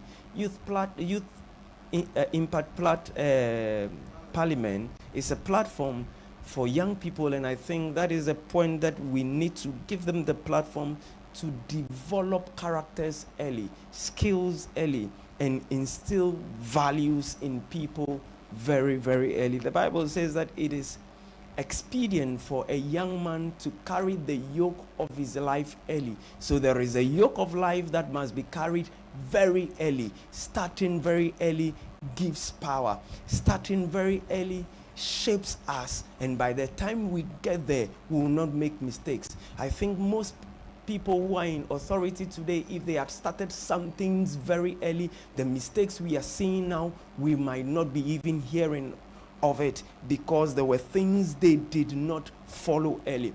Mr. Vaughan spoke, I'm referencing him because virtually he spoke on the same thing that I wanted to speak on, and summarizing everything, he spoke on the fact that there are things that we need to follow. We don't have things we follow.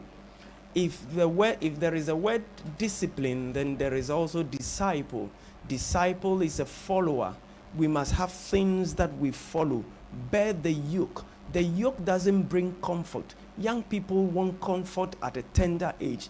But if you have comfort at a tender age, when you retire, what would you be looking for? You are actually being retired from service to rest. But we want that comfort at the stage that we need to carry the yoke of discipline. Discipline and manage our times. Discipline and manage our attitudes. Discipline and manage our values. Follow a pattern that this is a no-no for me. This is a yeah for me. This thing I will not stand for. I have decided to follow this pattern until it becomes part of me. To bear the yoke at an early stage. And for all of us sitting here, as we commemorate this very beautiful anniversary, I just want to remind you that the Bible expects us that we carry a certain yoke. There is no yoke that brings comfort. When two asses, as the Bible calls them, two donkeys, have a yoke on their neck, they don't have the comfort, they don't have the luxury to play and run around. They may want to run, but they are guided by the yoke that is on their neck. They may want to go another way, but they are guided by the yoke that is on their neck. There are a lot of things that young people would want to do. There are a lot of things that young people want to jump into and follow. But let's be guided with the yoke of discipline. Let's have limits and boundaries for our lives. Let's decide to be followers, because it is also a genuine follower who becomes a genuine disciple, and it is only a genuine disciple that has things he follows to become disciplined. May we be disciplined as we build Mother Ghana. Thank you very much. Thank you very much, our guest of honor, in the person of Reverend Roger Elom Tutriku. He is my spiritual father as well. Just to say, I kind of picked some of my public speaking from him. He knows, but I'm telling the whole world today. So the man you just heard speaking, you can see some resemblance. I leave that quiz to you. Honourable members, we will now proceed to item 11 on the order paper.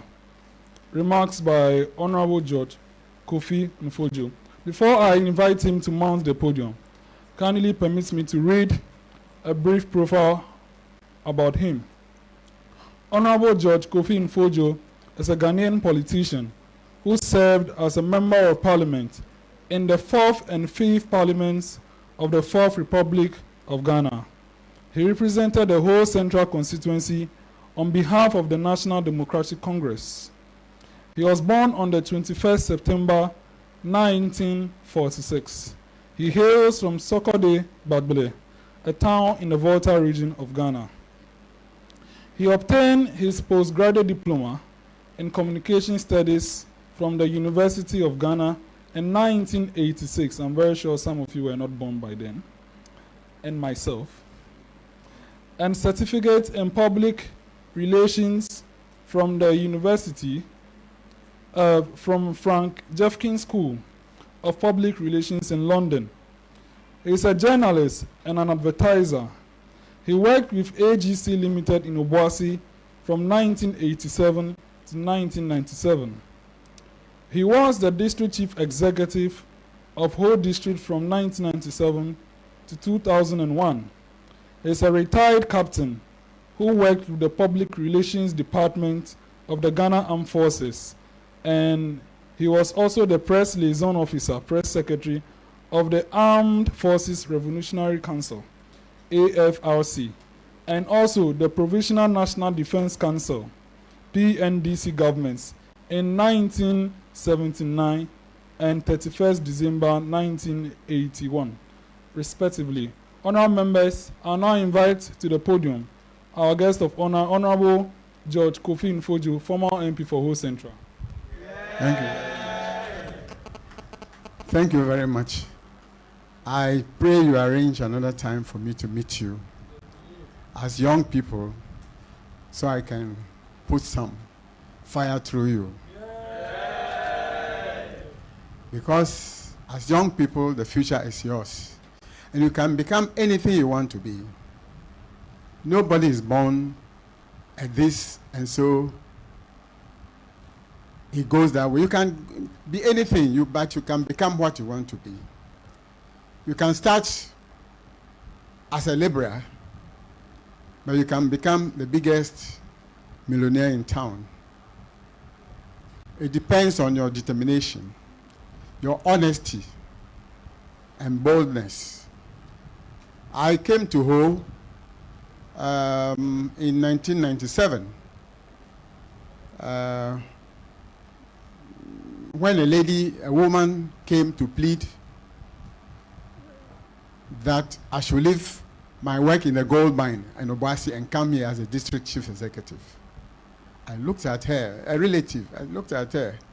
Leave my job here in the gold mine as public relations, senior public relations manager, and come to Ho as DCE. Well, when I asked my family, they said, Daddy, you've done a lot. If your hometown people want you back, why don't you go? Just make sure they give you a bungalow with a big lawn. Because, Wasi in the gold mine were enjoying a very big lawn. So I had to come. Before then, I had served in the army. And before the army, I was a journalist. In fact, I graduated as a journalist 50 years ago from the Ghana Institute of Journalism. Yeah, so the other time I was passing, I said, hey, I remember I was here 50 years ago. So I went there and had a bottle of what? A bottle of what? No, I'm not so spoiled. A bottle of Fanta. Yes, if I drink, there'll be trouble, so I don't drink. Yes, I was born here in Bankwe. So when the Bankwe people hear you say, I'm from Sokode, they'll fight you. My father is from Sokode. My mother is from Bankwe, but I was born and bred here. So I was like any of you, born here, Anytime I was coming to this part of town, I was warned not to come to Dome. Don't go to Dome. So I grew up here and went out, sought my education, and finally came back here. So me, when I came to Ho, it was like a dream fulfilled. I was telling you the other day that even this building, I had a word. Yes, when they were building it. You remember? I said, no, until certain things were done, I wouldn't be happy. So those things were done. That's about electric cables. I said the cables were, yes, the high tension was too close to the building. So if they didn't pass it through the ground, I wouldn't. And then it happened. I had so much power here in Ho as a district chief executive. Yes. And everybody thought I brought some magic. Because wherever you were, I saw you. I knew what was happening in town. I went everywhere. Those who were fond of, defecating in the gutters, before you were aware, I was there. I said, Loe, you have to collect it. You will collect it.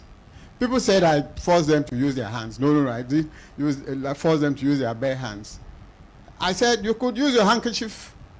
You could find some polythene bag around and do it, but I will stand over you and you will collect it. But why do you have to do that? Why do you have to do that? I had to fire on trucks, smuggling timber. 1 a.m.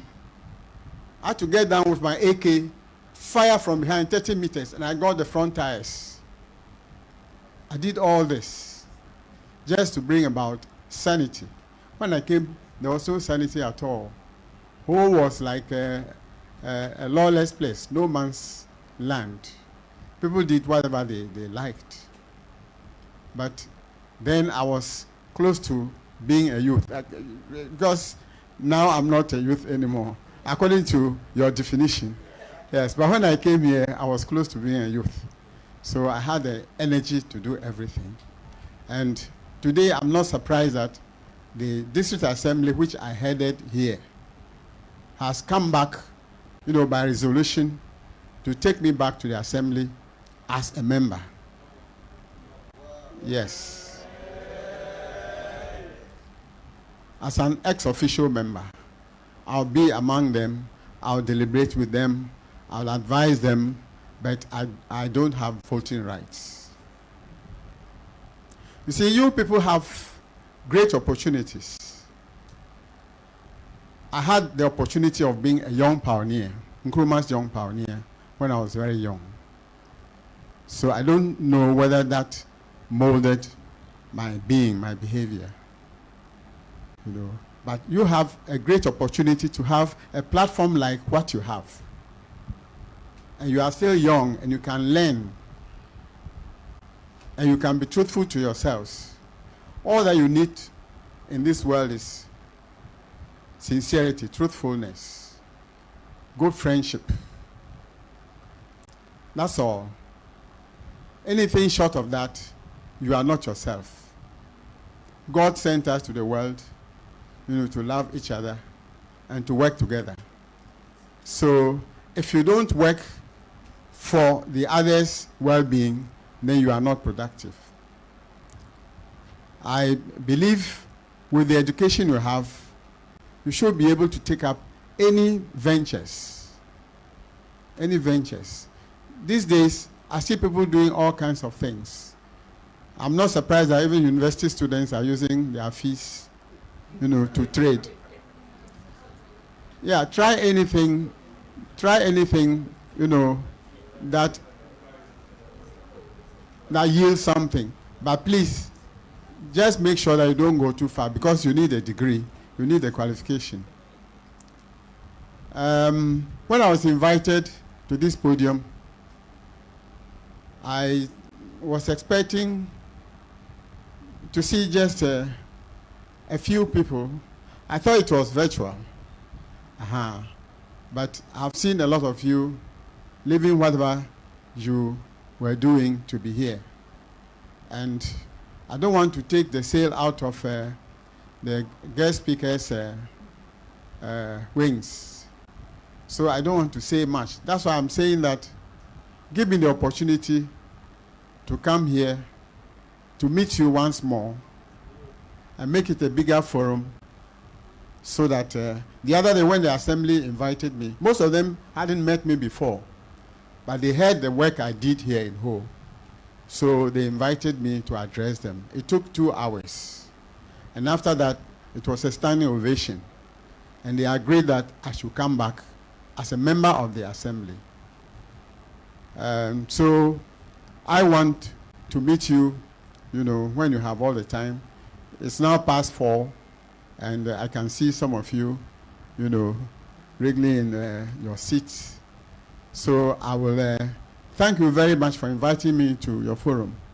The Youth Parliament is a very bright concept, and I have seen the seriousness you've put in this. And I am prepared, to assist you, to be with you all the time, to give you the best of advice, and to help mold you. And to help mold you for the future. I have done how many jobs? I've been a teacher, I've been a journalist, I've been a soldier, I've been a gold miner, I've been a DC, I've been everything. And now you can see society, I'm giving some back. When you were mentioning, when you were mentioning that he hadn't added everything, you also forgot that I was a council member of the whole technical university.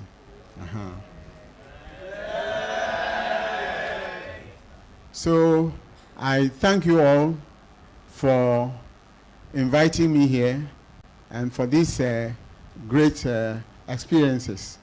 My good friend, the DC, is here. I'm very happy to see a young person like you in this position. And I hope from now, he and I are going to get closer, to see what he can do for his village. If he invites me to that place, I'll come. It was on the way to your place that my car got burnt. Yes, that was 2 years ago. Yes, on the hills. My beautiful Ford Explorer got burnt to ashes. Yes. Yeah. So now when I'm coming, I'll come through here. I won't come through the hills. Yeah. So thank you all very much.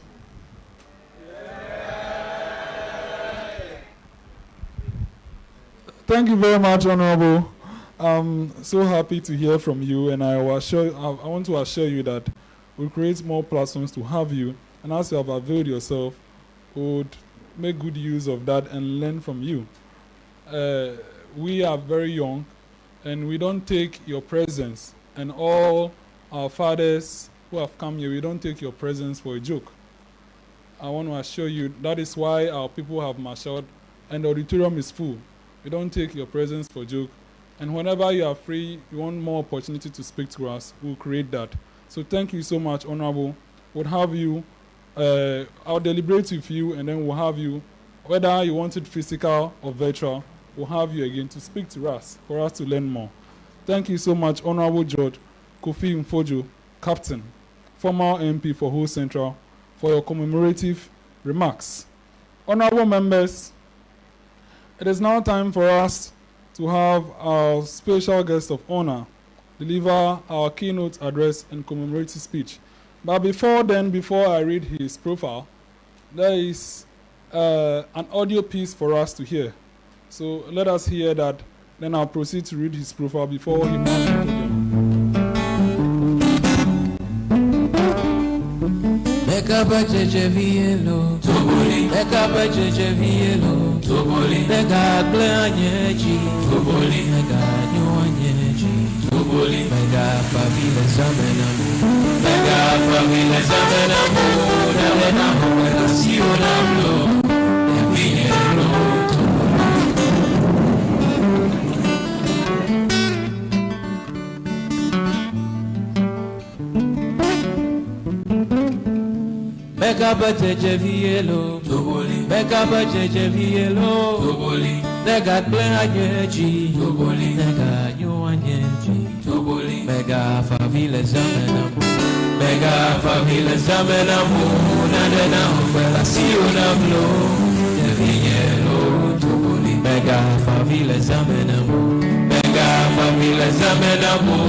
Honestly, I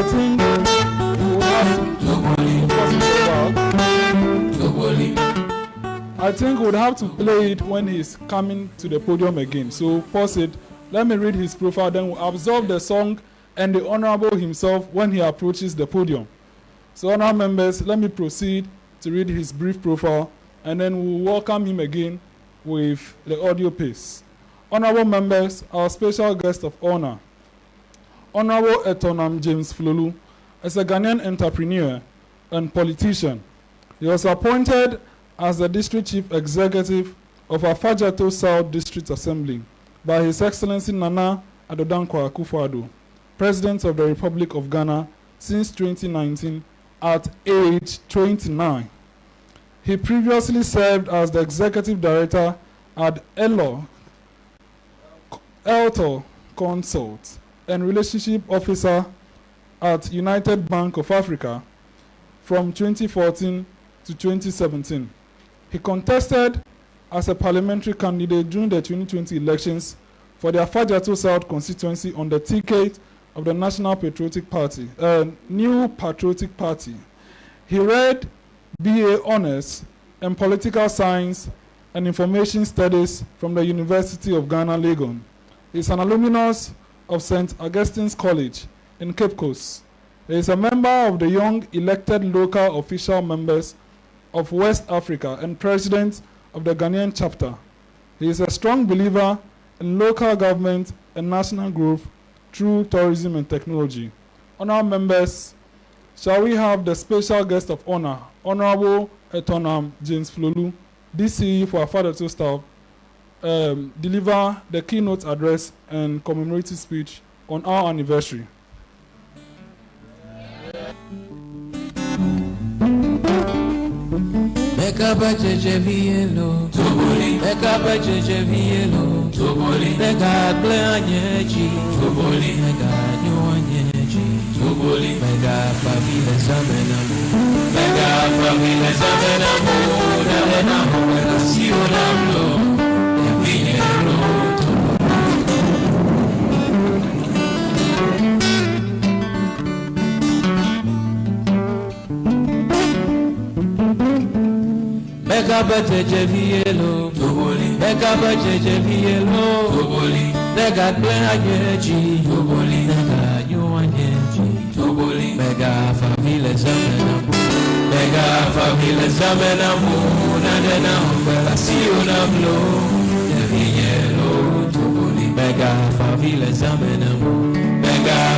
Right, Honorable Speaker, our captain, the man from HTU with a big smile, the man of God, the NYA director, all protocol duly observed. In fact, Captain, I remember some time back when I was in Ho, I was young by then. When we heard Captain Ofojo was passing, I was trying to pass through the crowd to see Captain. That was way back. Captain hasn't really changed. Aside growing in age, he's almost looking the same. So if he turns his back, he will pass as a youth. Thank you. Honorable Speaker, I think what I really want to speak on is about us being ready. No matter what, once you don't die, you will grow. Once you don't die, you will progress. Once you don't die, opportunities will come. Once you don't die, you'll be part of a system. Once you live, you might be a system. But what happens when all those opportunities come at your door? What happens when you are being encountered with certain things? Are you ready? That is a question I want you to ask yourselves. Are you ready? I remember in 2019, somewhere January, I had this book that I used to write certain things in. When I wake up in the morning and I have some dreams or some reflections and I feel that I need to jot it down, I picked up that book. And in 2012, I had drawn my life, how I was going to live. And I told myself in that book that by 2020, I was going to be a member of parliament. I didn't know how, but I just wrote it in the book. I didn't even know the constituency. I didn't even know anything. All I knew was that I was going to be a member of parliament by 2020. And before then, I should have done A, B, C, D. I listed a whole lot of things that I should have done. So 2019, January, I picked up the book. Then I asked myself whether it was possible for me to be a member of parliament by the end of 2020. And when I opened the book, I realized that I was nowhere near being a member of parliament. That was somewhere in January, starting the year. So I normally reflect on my life at the beginning of every year to see how I'm going to go through the year and how the previous year was. Now, so when I answered the question that I was far away from being a member of parliament, I was sad. But I don't know. Something just said, my friend, go on and build your business and forget politics. Not long, somewhere in April, then I got a call that, hey, young man, we want you to come and be the district chief executive of Afaja Tosal. I didn't believe it. But imagine that when that call came, I wasn't ready. Imagine when that thing that God wanted to do, the man of God will tell you, when destiny wants to take charge of your life, if you are not ready, destiny cannot act. Your destiny might be changed for you because you are not ready. But God being so good, I was ready. because in my book, I had stated that I was going to be a member of parliament. So with that in mind, I was building myself for some sort of political career. So when the DCE came, I was able to take it up. I went in, I got the highest confirmation ever in the history of Afajato South. One touch, I was confirmed as a district chief executive at the age of 29 years. A lot of people didn't know my age, because if you see me, I'm bald. I don't have hair, so I can pass as somebody who is 40 or 45. So on the day of my inauguration into office, when jokingly the magistrate asked, "Young man, how old are you?" I was reluctant, but I answered, and I answered 29 years. That was when a lot of people got to know my age. Because when you speak to me, by the grace of God, and what I've read, and what I've seen, and what I've been through, I didn't sound at that time as somebody who was 29 years. I don't know how 29 years people sound, but I simply didn't sound as 29 years. Because what? I was ready. And being ready is just not writing it in a book that you were going to be this at this age. No. Those of you who have my number, if you see my status every day, I write, "Dear God." God is the first factor of everything I do. After you have secured a relationship with God, being ready, 1, you need to go to school. 2, you need to read, understand so many things. People tell us that the youth are the future. We are not only the future, we are the present and the future. One of the main reasons why I decided to enter politics is I want to build a future for myself. A future that when I pass Ho Town and I see that the road is tarred, I would be happy. Because we've watched the older folks build a country for us, build a nation for us, and we, the young ones, are complaining. And we compare the country to the likes of the USA, to Rwanda, and co. Do you want to stay on the fence or out of the fence and come back 10 years later and complain that the leaders of the land didn't do the right thing for you? Is that what you want? Why don't you come in and let's build the country together? Come in and let's build ourselves together. Now, there are so many ways in which you can be part of this process. Not all of us can occupy positions. Not all of us can say good things. Some people are good at saying bad things, and the bad things they say put a lot of us on our toes to do the right thing. So all you need to know is how can you play a role in the development of the country. If yours is just to critique, it's not bad. Do it and do it well. If yours is to propose solutions, do it and do it well. If yours is just to open a beer bar and open it well. If yours is to play football, do it and do it well. If yours is to sit in the seat like Right Honorable Speaker Amaglo, sitting well. You see how he's dressed? Get up and let's see, Honorable Speaker, respectfully. He is ready. Sometimes you can, I won't be surprised to be the Speaker of the Parliament of Ghana. Sometimes to come, I won't be surprised this young man will be the majority leader of the Parliament of Ghana. Where's the minority leader? He stepped out. I won't be surprised the same.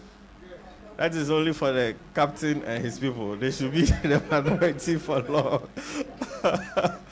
They should be in a minority for some time. But that is an aside. That is an aside. The youth must be up and doing. Don't let somebody determine what you do. You determine your life. You determine how you place it. You determine what you do. You determine how you walk. You determine where to go. You must be known for something. I came from Accra this morning, and right after speaking, not this morning, I got here around 2 something, right? Right after speaking to you, I'm going back to Accra. The reason why I came is not because of anything so special about this one, but I know there are so many special people sitting over here. Some people must hear that it is possible to be a district chief executive of 29 years. If I can do it, a lot of you can do it. I remember in 2012, I was in the university. I got my first New Patriotic Party card in 2012. I was sleeping when a colleague of mine came. Eto, you know, when everybody hear the Igbe name, they think that you are NDC. Eto, you, anytime I speak to you, you don't sound NDC. Come and let's go. Come and let's go. Come and let's go. Then I went and I joined. Then we started the journey from 2012. As at that time, I was just doing my work. From there, I was in school. I started working with United Bank for Africa. One of the things that also made me ready was when I was in level 100. I did my first December, right? When you go to school in September, your first vacation is in December, where a lot of people want to go back home and show people that, yes, they've gone to university and back. But I used that first December to do my attachment with United Bank for Africa, as at that time. And every vacation, they were accepting me to do attachment with them. So right from school, I was ready to be a banker. And they took me on as national service person. After national service, I was appointed a full staff, and I stayed with them for some time till I started my own company, Auto Consult, which is into branding and communications. Then from there, the DCE job came in. You see how it flowed. I didn't just go to school and do whatever. I decided to tow a path, and I towed it. So when the time came, I was what? Ready for it. Opportunities will come. So many opportunities will come. I was here in, we are in somewhere February, when the Narh president called me that, hey, young man, go for a meeting in Côte d'Ivoire. I got there. I became part of a 9-member panel for these young elected local officials in Africa, and automatically made me the president of the Ghanaian chapter. What happened? I was ready. I went there and I spoke. After some time in May, I've been invited to Kenya to speak. Because when I got the opportunity to go to Côte d'Ivoire, I spoke, I performed. So what? I was ready, and I've been given another opportunity to go and speak, covering the whole Africa. What happened? I was ready.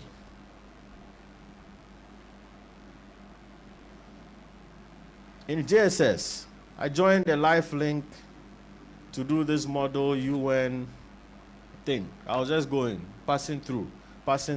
In SS, I became SRC president for, SRC leader for my class, and part of the year group project management team. I was the president of that.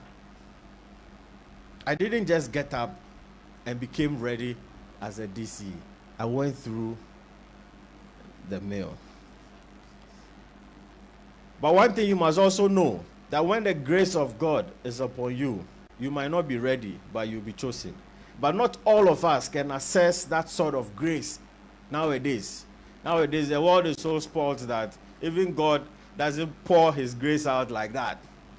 You'd have to play your part before he'll pour it. So just assume that the grace of God has been blocked by the skies. Do your part so that eventually when the skies are open and the grace of God pours down on you, you will be ready and opportunities will be given to you. Not all of us can be politicians. Me being a DC at 29 as a political actor doesn't mean that it might work for you. Determine what you will need to do. There are successful musicians, there are successful footballers, there are successful teachers, there are successful professors, there are successful captains, successful MPs, successful DCs, successful journalists, successful young men like Captain. So don't let anybody tell you that you have to be this to be great. There are successful painters. There are successful shoemakers. The shoe I'm making right now was made by a friend of mine right here in Ghana. And he's successful. Just make sure that whatever you pick, you do it and do it well. I got in here, I met the young man at the entrance. The way he spoke, even the first day I saw him, the way he spoke, I was wondering, what is wrong with this young man? Speaking as if it's some formal engagement. When he sends me messages, it's all formal. Yes, you would want to give me some respect, but, just cool down small. I see that he has a picture in mind of what he wants to be in future, and he's just acting it out. This young man here, he has a future in mind, and he's just acting it out. The lady over there, my friend, Kendall, they all have this picture in mind, and they want to act out.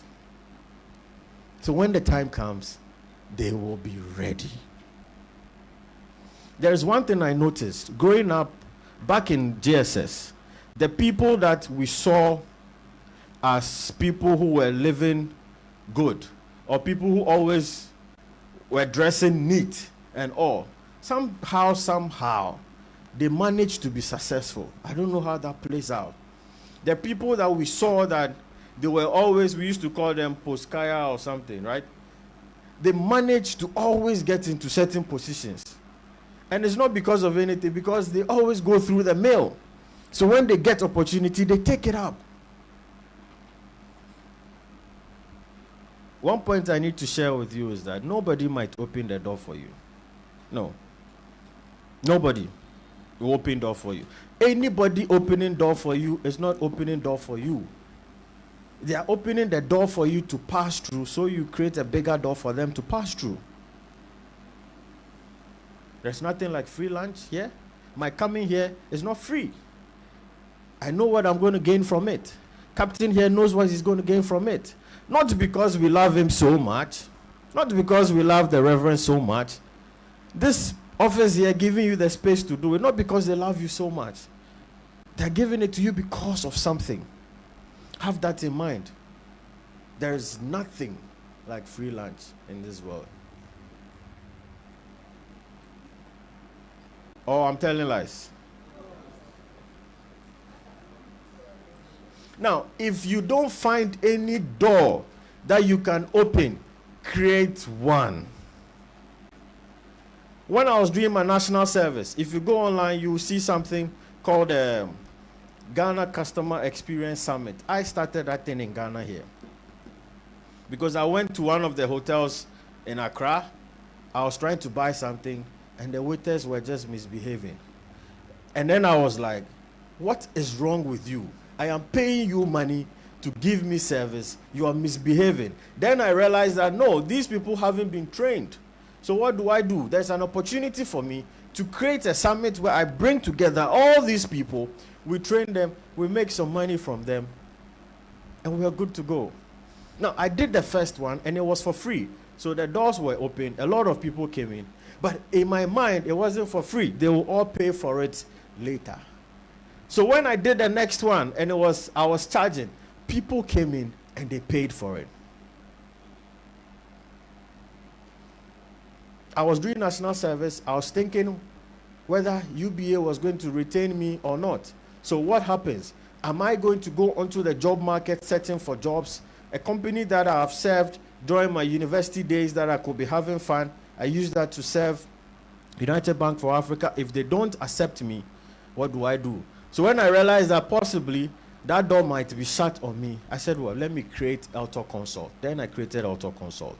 So that if they eventually shut the door on me, I'll just walk in, open my own door, and move in. But God being so good, they didn't shut the door on me. They opened it up for me. And I entered. In 2017, I decided that, okay, enough is enough. I've worked with you guys for some time. Let me also go and create opportunities for people, which I did. I started Auto Consult. We did all the things that we could do, and today I am here. All because what? I was ready. Whatever you are doing, do it well. Even if you want to be a comedian, be a good comedian. There are rich comedians. The guy that Will Smith slapped, he's richer than you and I combined in this room, but he's a comedian. There's a block layer over here, around here. He's richer than you and I combined. He's richer than me, politician. He's richer than captain. Agbo was a carpenter, richer than you and I. There are rich doctors, there are poor doctors. There are rich whatever. There are rich presidents, there are poor presidents. There are rich former presidents, there are poor former presidents. It all depends on how you go about it.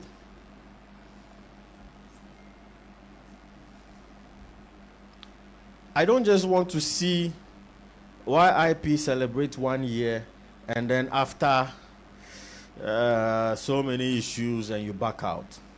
How you go through and make this successful will determine what happens to you and all the people seated here. Maybe through YIP, a lot of doors will be open for you people. But one thing that normally collapses dreams is when passion overrides reality. When he was speaking, I heard him say that I fund everything from my pocket or something. It is not sustainable. It is never sustainable because you are in school. You don't have the cash. Find creative ways in keeping the dream active. You can organize programs. I don't know how you're going to do it, but find a way to make it active. Because through this, people will come out of it. And when he's sitting in the chair, one day it will be your turn. Don't envy him. When somebody is wearing a jacket, don't envy the person. It's just a matter of turn. When somebody is there and you applaud the person, when it gets to your turn, the applause will be higher. I don't need to come and speak big grammar, tell you everything, but I'm a very real person. I believe that you need to be true to yourself. If you have 1,000 cities, if you jump to heaven and come back, it's 1,000 cities. If you dig it in a hole and put it in, and you go and come back, maybe termites might chew it, so the money will even lose value. But if you invest it, you've started this thing, find a way. If I say invest in, find a way to invest in all these people seated here. This man is going for SRC president, right? Who else is standing for position here? You can use this medium to place yourself strategically, then move on. And this is not just a political platform. You can find a way infusing in businessmen to come and speak to you, so that those of you here who are not born politicians, you can also find something to do out of here. There's somebody here who wants to start a business. Get a businessman to come and speak to you. There's somebody here who wants to be a good shoemaker, a dressmaker, or whatever. Get those people to come and tell you practicalities. Not people who come and speak grammar and go. This man spoke and told you what must be done. Osofo, what must be done? As for Captain, when he was MP, I was very young. I never knew that I'll get the opportunity to sit by him. Sit on the same lane. It's not easy. It's not easy. Even now, because of my position, there are places where I go with my father, and my father will be giving the back bench, I'll be in front. That is how it is. That is how life is. Everybody have their time. Those days when I was young and they mentioned my father's name in school, I was proud. Today, it's the other way around. When they mention my name, he's proud. It's just a matter of time. And don't force it. Don't force it. If you start a business, I'm a businessman, so I might tweak it a bit to suit business talks. If you start a business, right, and you are small, you are small. Don't act like Malcolm when you are just a small blue kiosk in the corner. Don't act like Apple when you have just started some small gadget firm. Don't buy yourself some heavy car. Don't buy yourself some heavy shoes. Don't buy yourself, you make 10,000 Ghana cedis profit and you spend 9,000 to look good. It happens. And people think that once you create a company, you are successful. No. I've created so many companies that have failed. If you go to Registrar General, you see them. The list plenty. My name is on all of them. Most of them failed. But today I have some that are still working. After 2017, if you are looking for a mason and you call me, I'm one. If you are looking for a carpenter and you call me, I'm one. If you are looking for a brands and communications person and you call me, I am one. Because I wanted to do everything in Ghana so that I would make money. But when the reality started dawning on me, the company started collapsing one by one, one by one, one by one. And at the point, I was holding my meetings at Fiesta Royale. When you come to me, I'll take you to Fiesta Royale, and I'll spend my capital in hosting meetings at Fiesta Royale. When the reality started dawning on me, the account was going red. Because I wasn't a Vodafone, I was acting as Vodafone.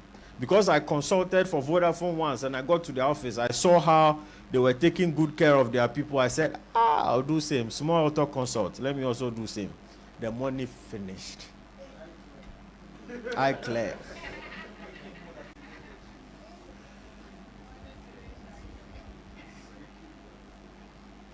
You get a point. Wherever you want to do, whatever you want to do it and do it well. But just be ready.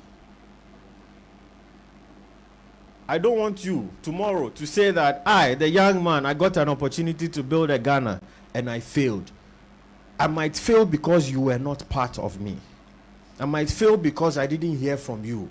I might fail because you were sitting on the fence. I want us to build a future, and in 10 years to come, we will be proud, where buses will be working, the trains will be working, inter-regional flights will be working, tourism will be on the rise, money will be on the street, where even now, as we sit, the next time we come, the air condition will be working. That is the sort of Ghana we need to build. But we cannot do it alone. We need everybody to be part of it. I'll not bore you with a lot of talks, because everything I have to say, some of them you know them already. But just as Captain Infojo spent his time to come and sit here with you, don't let his energy and time be in vain. If you don't learn anything from him at all, just know that you can play every role and play it well. If you don't learn anything from here, if I don't make sense to you, just believe that at 29, somebody was able to do it. At 29, you can also do it. You can own big businesses. You can open branches wherever, even before 29 years old.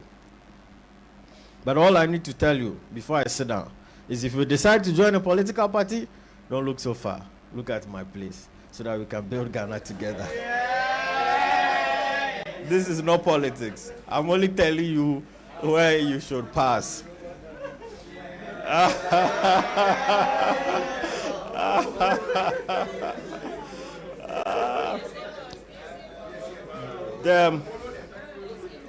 The last point is that Ghana is on a certain path. Hello? Ghana is on a certain path. Those of you who take the courage to plug in now would be the managers of the economy some time to come. The economy is now being set on a certain level. This is the time all the fintechs are coming in, all the technology companies are coming in, the car manufacturing companies are coming in, factories are being opened, tourism is being promoted, and all these people are coming in. This is the time to make a mark and be part of Ghana's story. Don't wait till so many years later before you do it. Those people who were part of the building process of America are those who are controlling America today. Those people who were part of the building process of Saudi Arabia, UAE, they are the managers of those economies now. 10 years to come, when you see me, oh, Eto, by then I might not be a DC. Not that I might not be, I won't be a DC by then. Oh, Eto, I met you here. What are you doing? Oh, I own that big hotel over there. You know. These are the stories we want to hear. Oh, I'm working for the UN. Oh, I'm an MP. Oh, I'm a Speaker of Parliament. Oh, I'm a majority leader. Minority leader. I'm ambassador of Russia. It happens. But all I need to tell you again is what? Just be ready. Just be what? Ready. Just be what? Ready. I thank you all for this opportunity. My good friend, God bless you so much. Everybody seated here, God bless you so much. NYA director, the pastor, the man with a big smile, he's out. Captain, we've learned a lot from you. We are proud of you. As a son of this soil, we are extremely proud of you. And some of us will aspire to do greater things, more than you have done. But I'm going to create an opportunity where you and I can be talking often. I want to leave a mark wherever I go. And I promise you people that I'll leave a mark in Afajato South. That the next time you come to Afajato South, you see all these beautiful tourist sites, well promoted, well designed, and to meet international standards. Just a week ago, I welcomed the Indian High Commissioner to my place, the owner of Magdan Company to my place, the regional minister to my place. 2 days ago, I welcomed the Korean ambassador to Ghana to my place. All because of what? Tourism. Come in and plug in. You can set up a small tour company, bring in people coming out from outside, let them come and enjoy the place. You take some small money, you are gone. That is money. Or buy some motorbikes, bicycles, come and put there. Let people come and use it. That is money. People come all the way, travel out, and they pay $20,000 per head just to come and pass through all those places and go. You can make that money. Create a small website, Tor Amaglo website, and put there. Or IYP website. I'm giving you some business model to keep this thing running. Buy some bicycles and go and put there. And people will come in and patronize it. Get a very small stand, put some palm wine, some nuts, some honey under there. Let people come in and enjoy. Be part of my story, so I'm also part of your story. Right. I see that you are struggling to put certain things in place. Personally, it's not much, but I want to give IYP some 1,000 Ghana cedis to put in their place. I want the 1,000 Ghana cedis to grow to be over $10 million.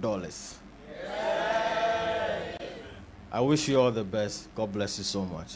Thank you.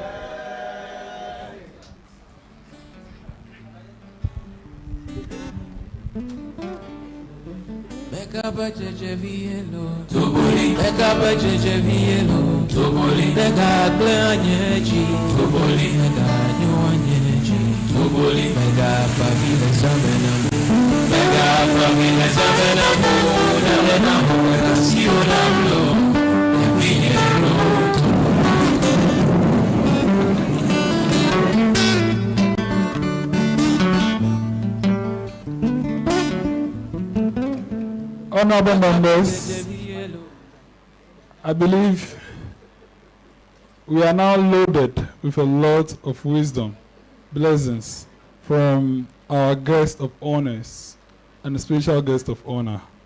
I'm very happy that you are all here. Honorable members, as a matter of fact, we are approaching the end of today's program. And I would not like us to move to the last part of today's program. Before I even move, thank you very much, our special guest of honor, for giving the keynote address. Everyone, be ready. YIP is preparing the grounds for you to be ready. So, be ready. Thank you very much. Honorable members, we are now proud to the end of business. Just 3 items to go on the other paper. Honorable members, I will now proceed to read the closing remarks I've prepared. Honorable members, closing remarks by Speaker Jones Amegsahie-Viglo.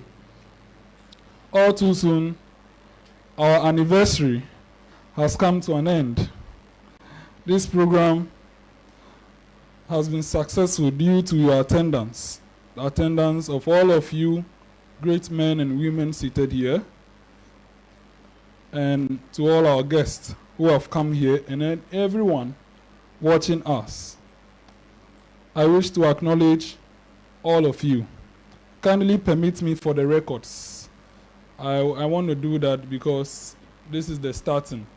You know, whenever you start, you know, wherever you reach in the future, you want to know the starting. So kindly permit me to possibly acknowledge everyone here.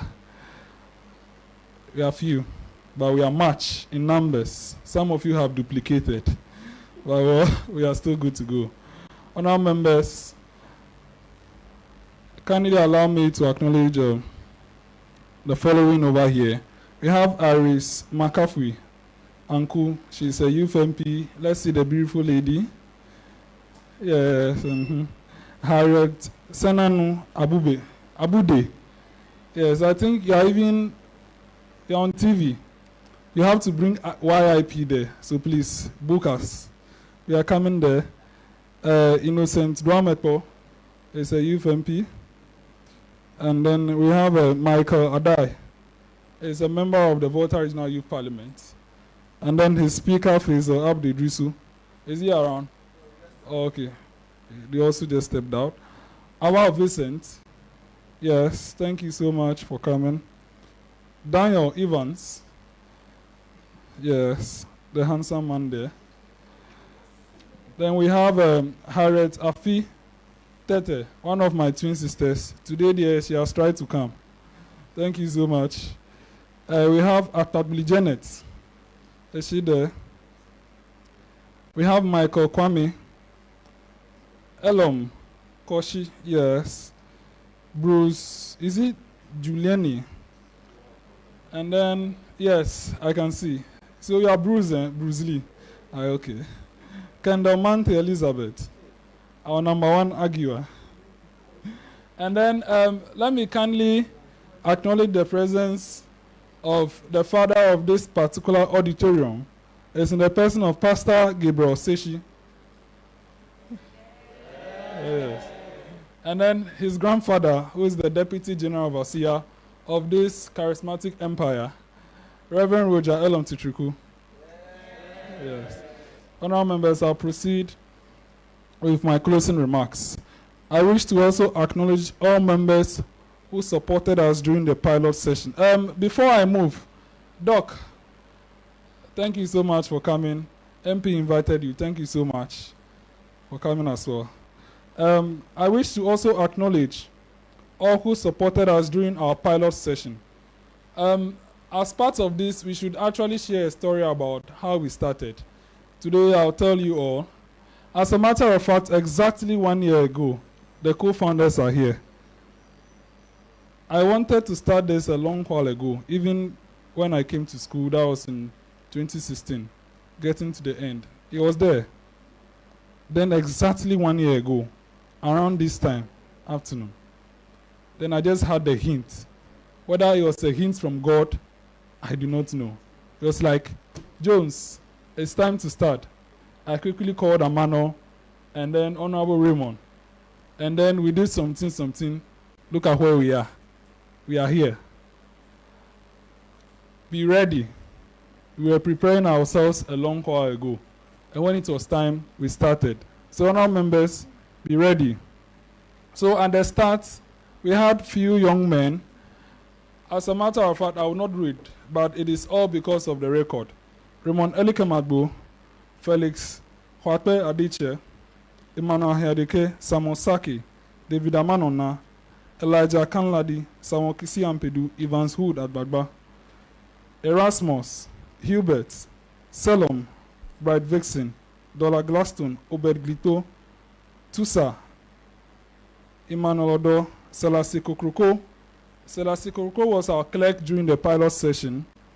We had Eunice Boateng, Millicent Moto, and Christabel Sefako.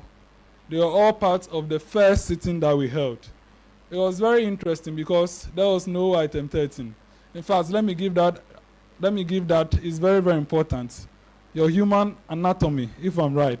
So, honourable members, right from here, the arrangement is that we'll take some pictures on the stage, and then your refreshment will be given to you. So please take note of that.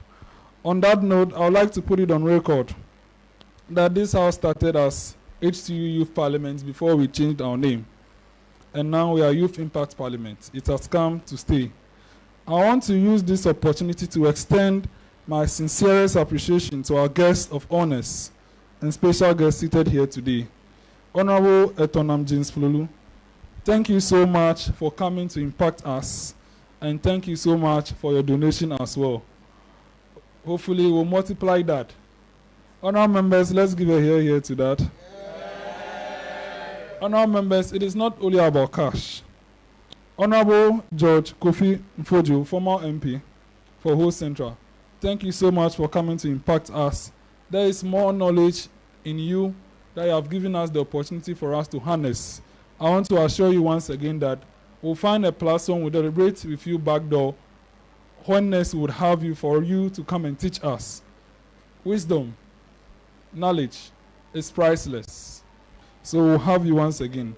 Reverend Roger Elom Tuchuku, thank you so much for giving us the auditorium, and then the pastor for this place as well. Mr. Simon Avoga, he's also my HOD. Thank you for coming around. And then Mr. Charles K. Gomen, the NYA director. Thank you so much for helping us to be legally recognized. As a matter of fact, they have solved our problem. Because I was thinking, we are coming to hold anniversary, and then we are not even legally recognized. Some policeman would just come and actually say, stop. So thank you so much for giving us the insight. And then now we are legally recognized.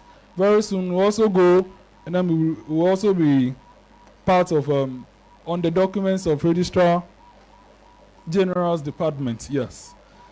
I would like to humbly acknowledge the unprecedented aid from HTU SRC.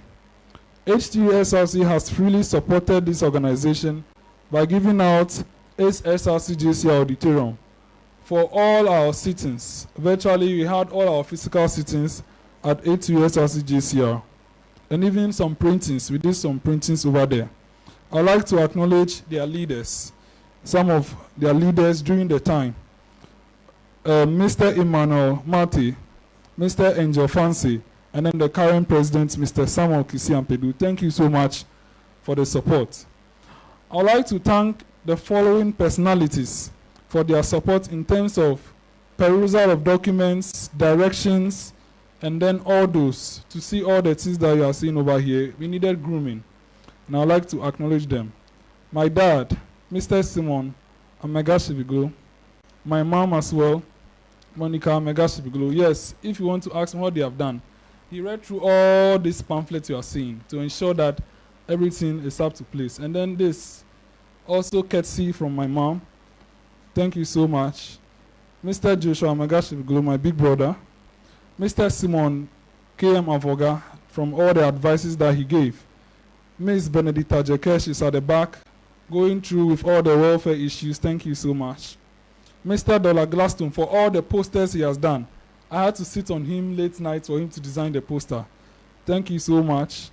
And then all others that I might not be able to talk about. Most of you hyped the program, invited your colleagues. Thank you so much. You are all dear, and I want to thank you for all that you have done. I must state that the value proposition of Youth Impact Parliament is the preservation and accessibility of its records. We are currently streaming our sitting. All the sittings that we have held have been uploaded on YouTube and Facebook, and all the seminars that we have held have all been duly uploaded over there. I'm not sure we have any youth parliament in Ghana that they have all their records set. I think you should give a here to that. Yay! One of our guest speakers on our virtual leadership seminar stated that we are the most vibrant youth impact parliament. Director, is it true? Yes. Yeah. So honour members, you are not just part of any parliament, but we are part of Youth Impact Parliament. So congratulations to you as well. Our social media handles are all the Facebook, Twitter, YouTube, and then Instagram. Go and then see what we do. Check us out, and then, if possible, recommend us. So, honour members, for the attention of the House, as I said, we are all on all those Youth Impact Parliaments, all those social media platforms. Honour members, it's important. Very soon, the first Parliament will be dissolved. So, it's important that I acknowledge the officers of the first Parliament. Because right after this, we only have one virtual leadership seminar and one sitting before the first parliament to be dissolved. And then the second parliament will be inaugurated to continue the work. So kindly permit me to acknowledge the key officers of the first parliament. The speaker is Jones Amegsahie-Viglo. The clerk is Hilary Ofosu-Ansah, the beautiful lady there. We also have a deputy clerk publicity, Delphia Bukari, deputy clerk finance, Nice Adams, deputy clerk operations, Millicent Moto Kwashi.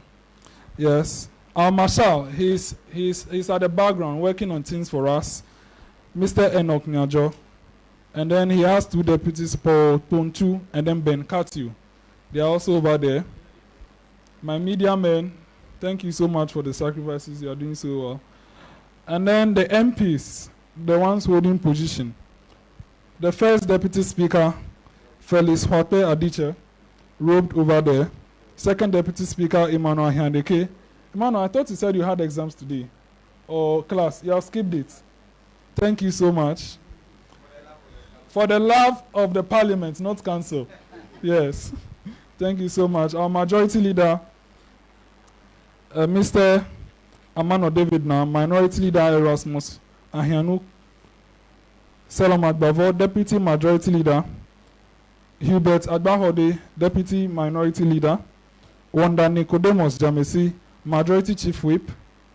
They are all there. Godwin Yawokwashi, minority chief whip. Gidi Evans, first deputy majority whip. Godson Agbemakpilido is in a green suit over there. First deputy minority chief whip. Priscilla Afriye Adai, second deputy majority chief whip. And then Augusta Gape, second deputy minority chief whip. Oh, Alex Bine, Felix Ansah, I've missed your name, so don't worry, I'll get to you.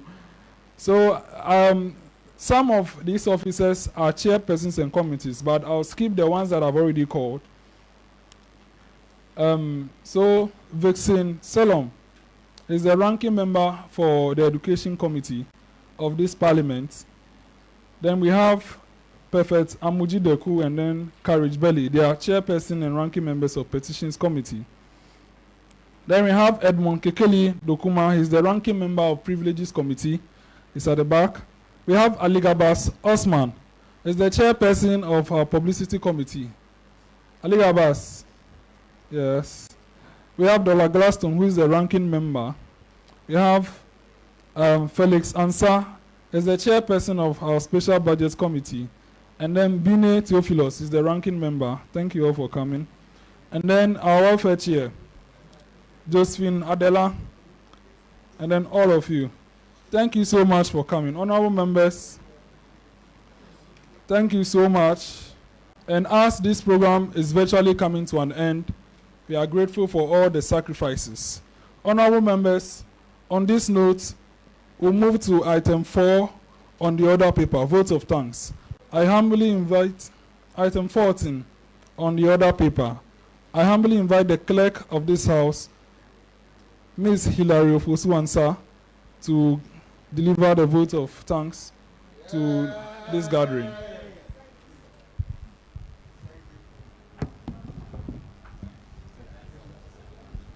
Thank you, Mr. Speaker. Mr. Speaker, honorable members, I am delighted to be given this opportunity to perform this task. I would like to firstly and most importantly thank the Almighty God for giving us life and time to be here together to celebrate this anniversary. I want to convey the sincerest gratitude to the House, our special guest of honor, the guest of honors for gracing our occasion. God bless you all. I wish to thank all participants and members for coming to celebrate with us. I would like to thank the organizers for the sit-in, the founders and the role players for making this program a success. Mr. Speaker, God bless you and your team as well. Long live Youth Impact Parliament. Long live Ghana. Thank you. Honorable members, we are gradually approaching to the end of today's sitting. We are now on item 15, adjournment to our 7th sitting. Honorable members, I humbly call on the Majority Leader to move the motion for adjournment.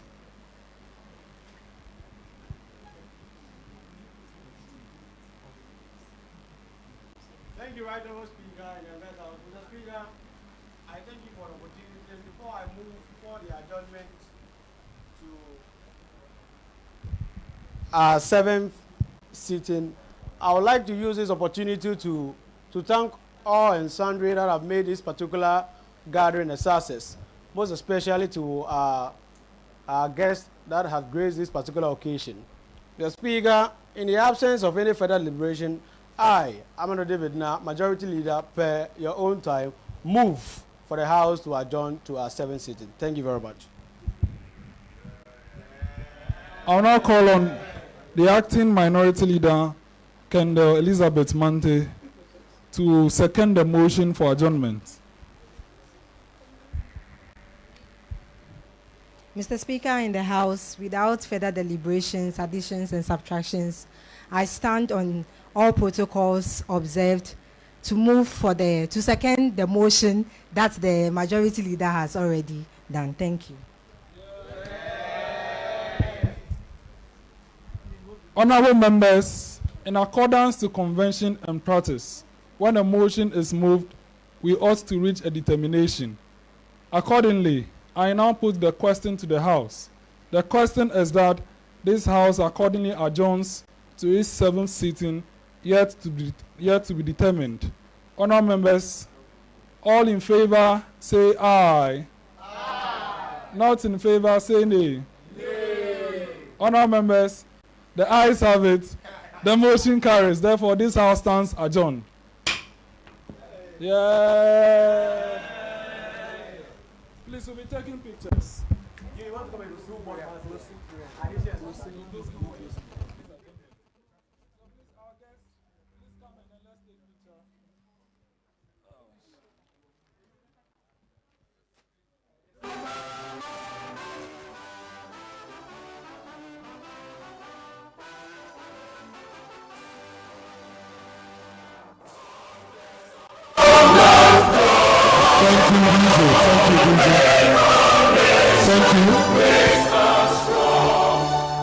Okay, so this is going to be the order of photography. We will have Mr. Speaker with the guest of honor. Yes, with all the guests of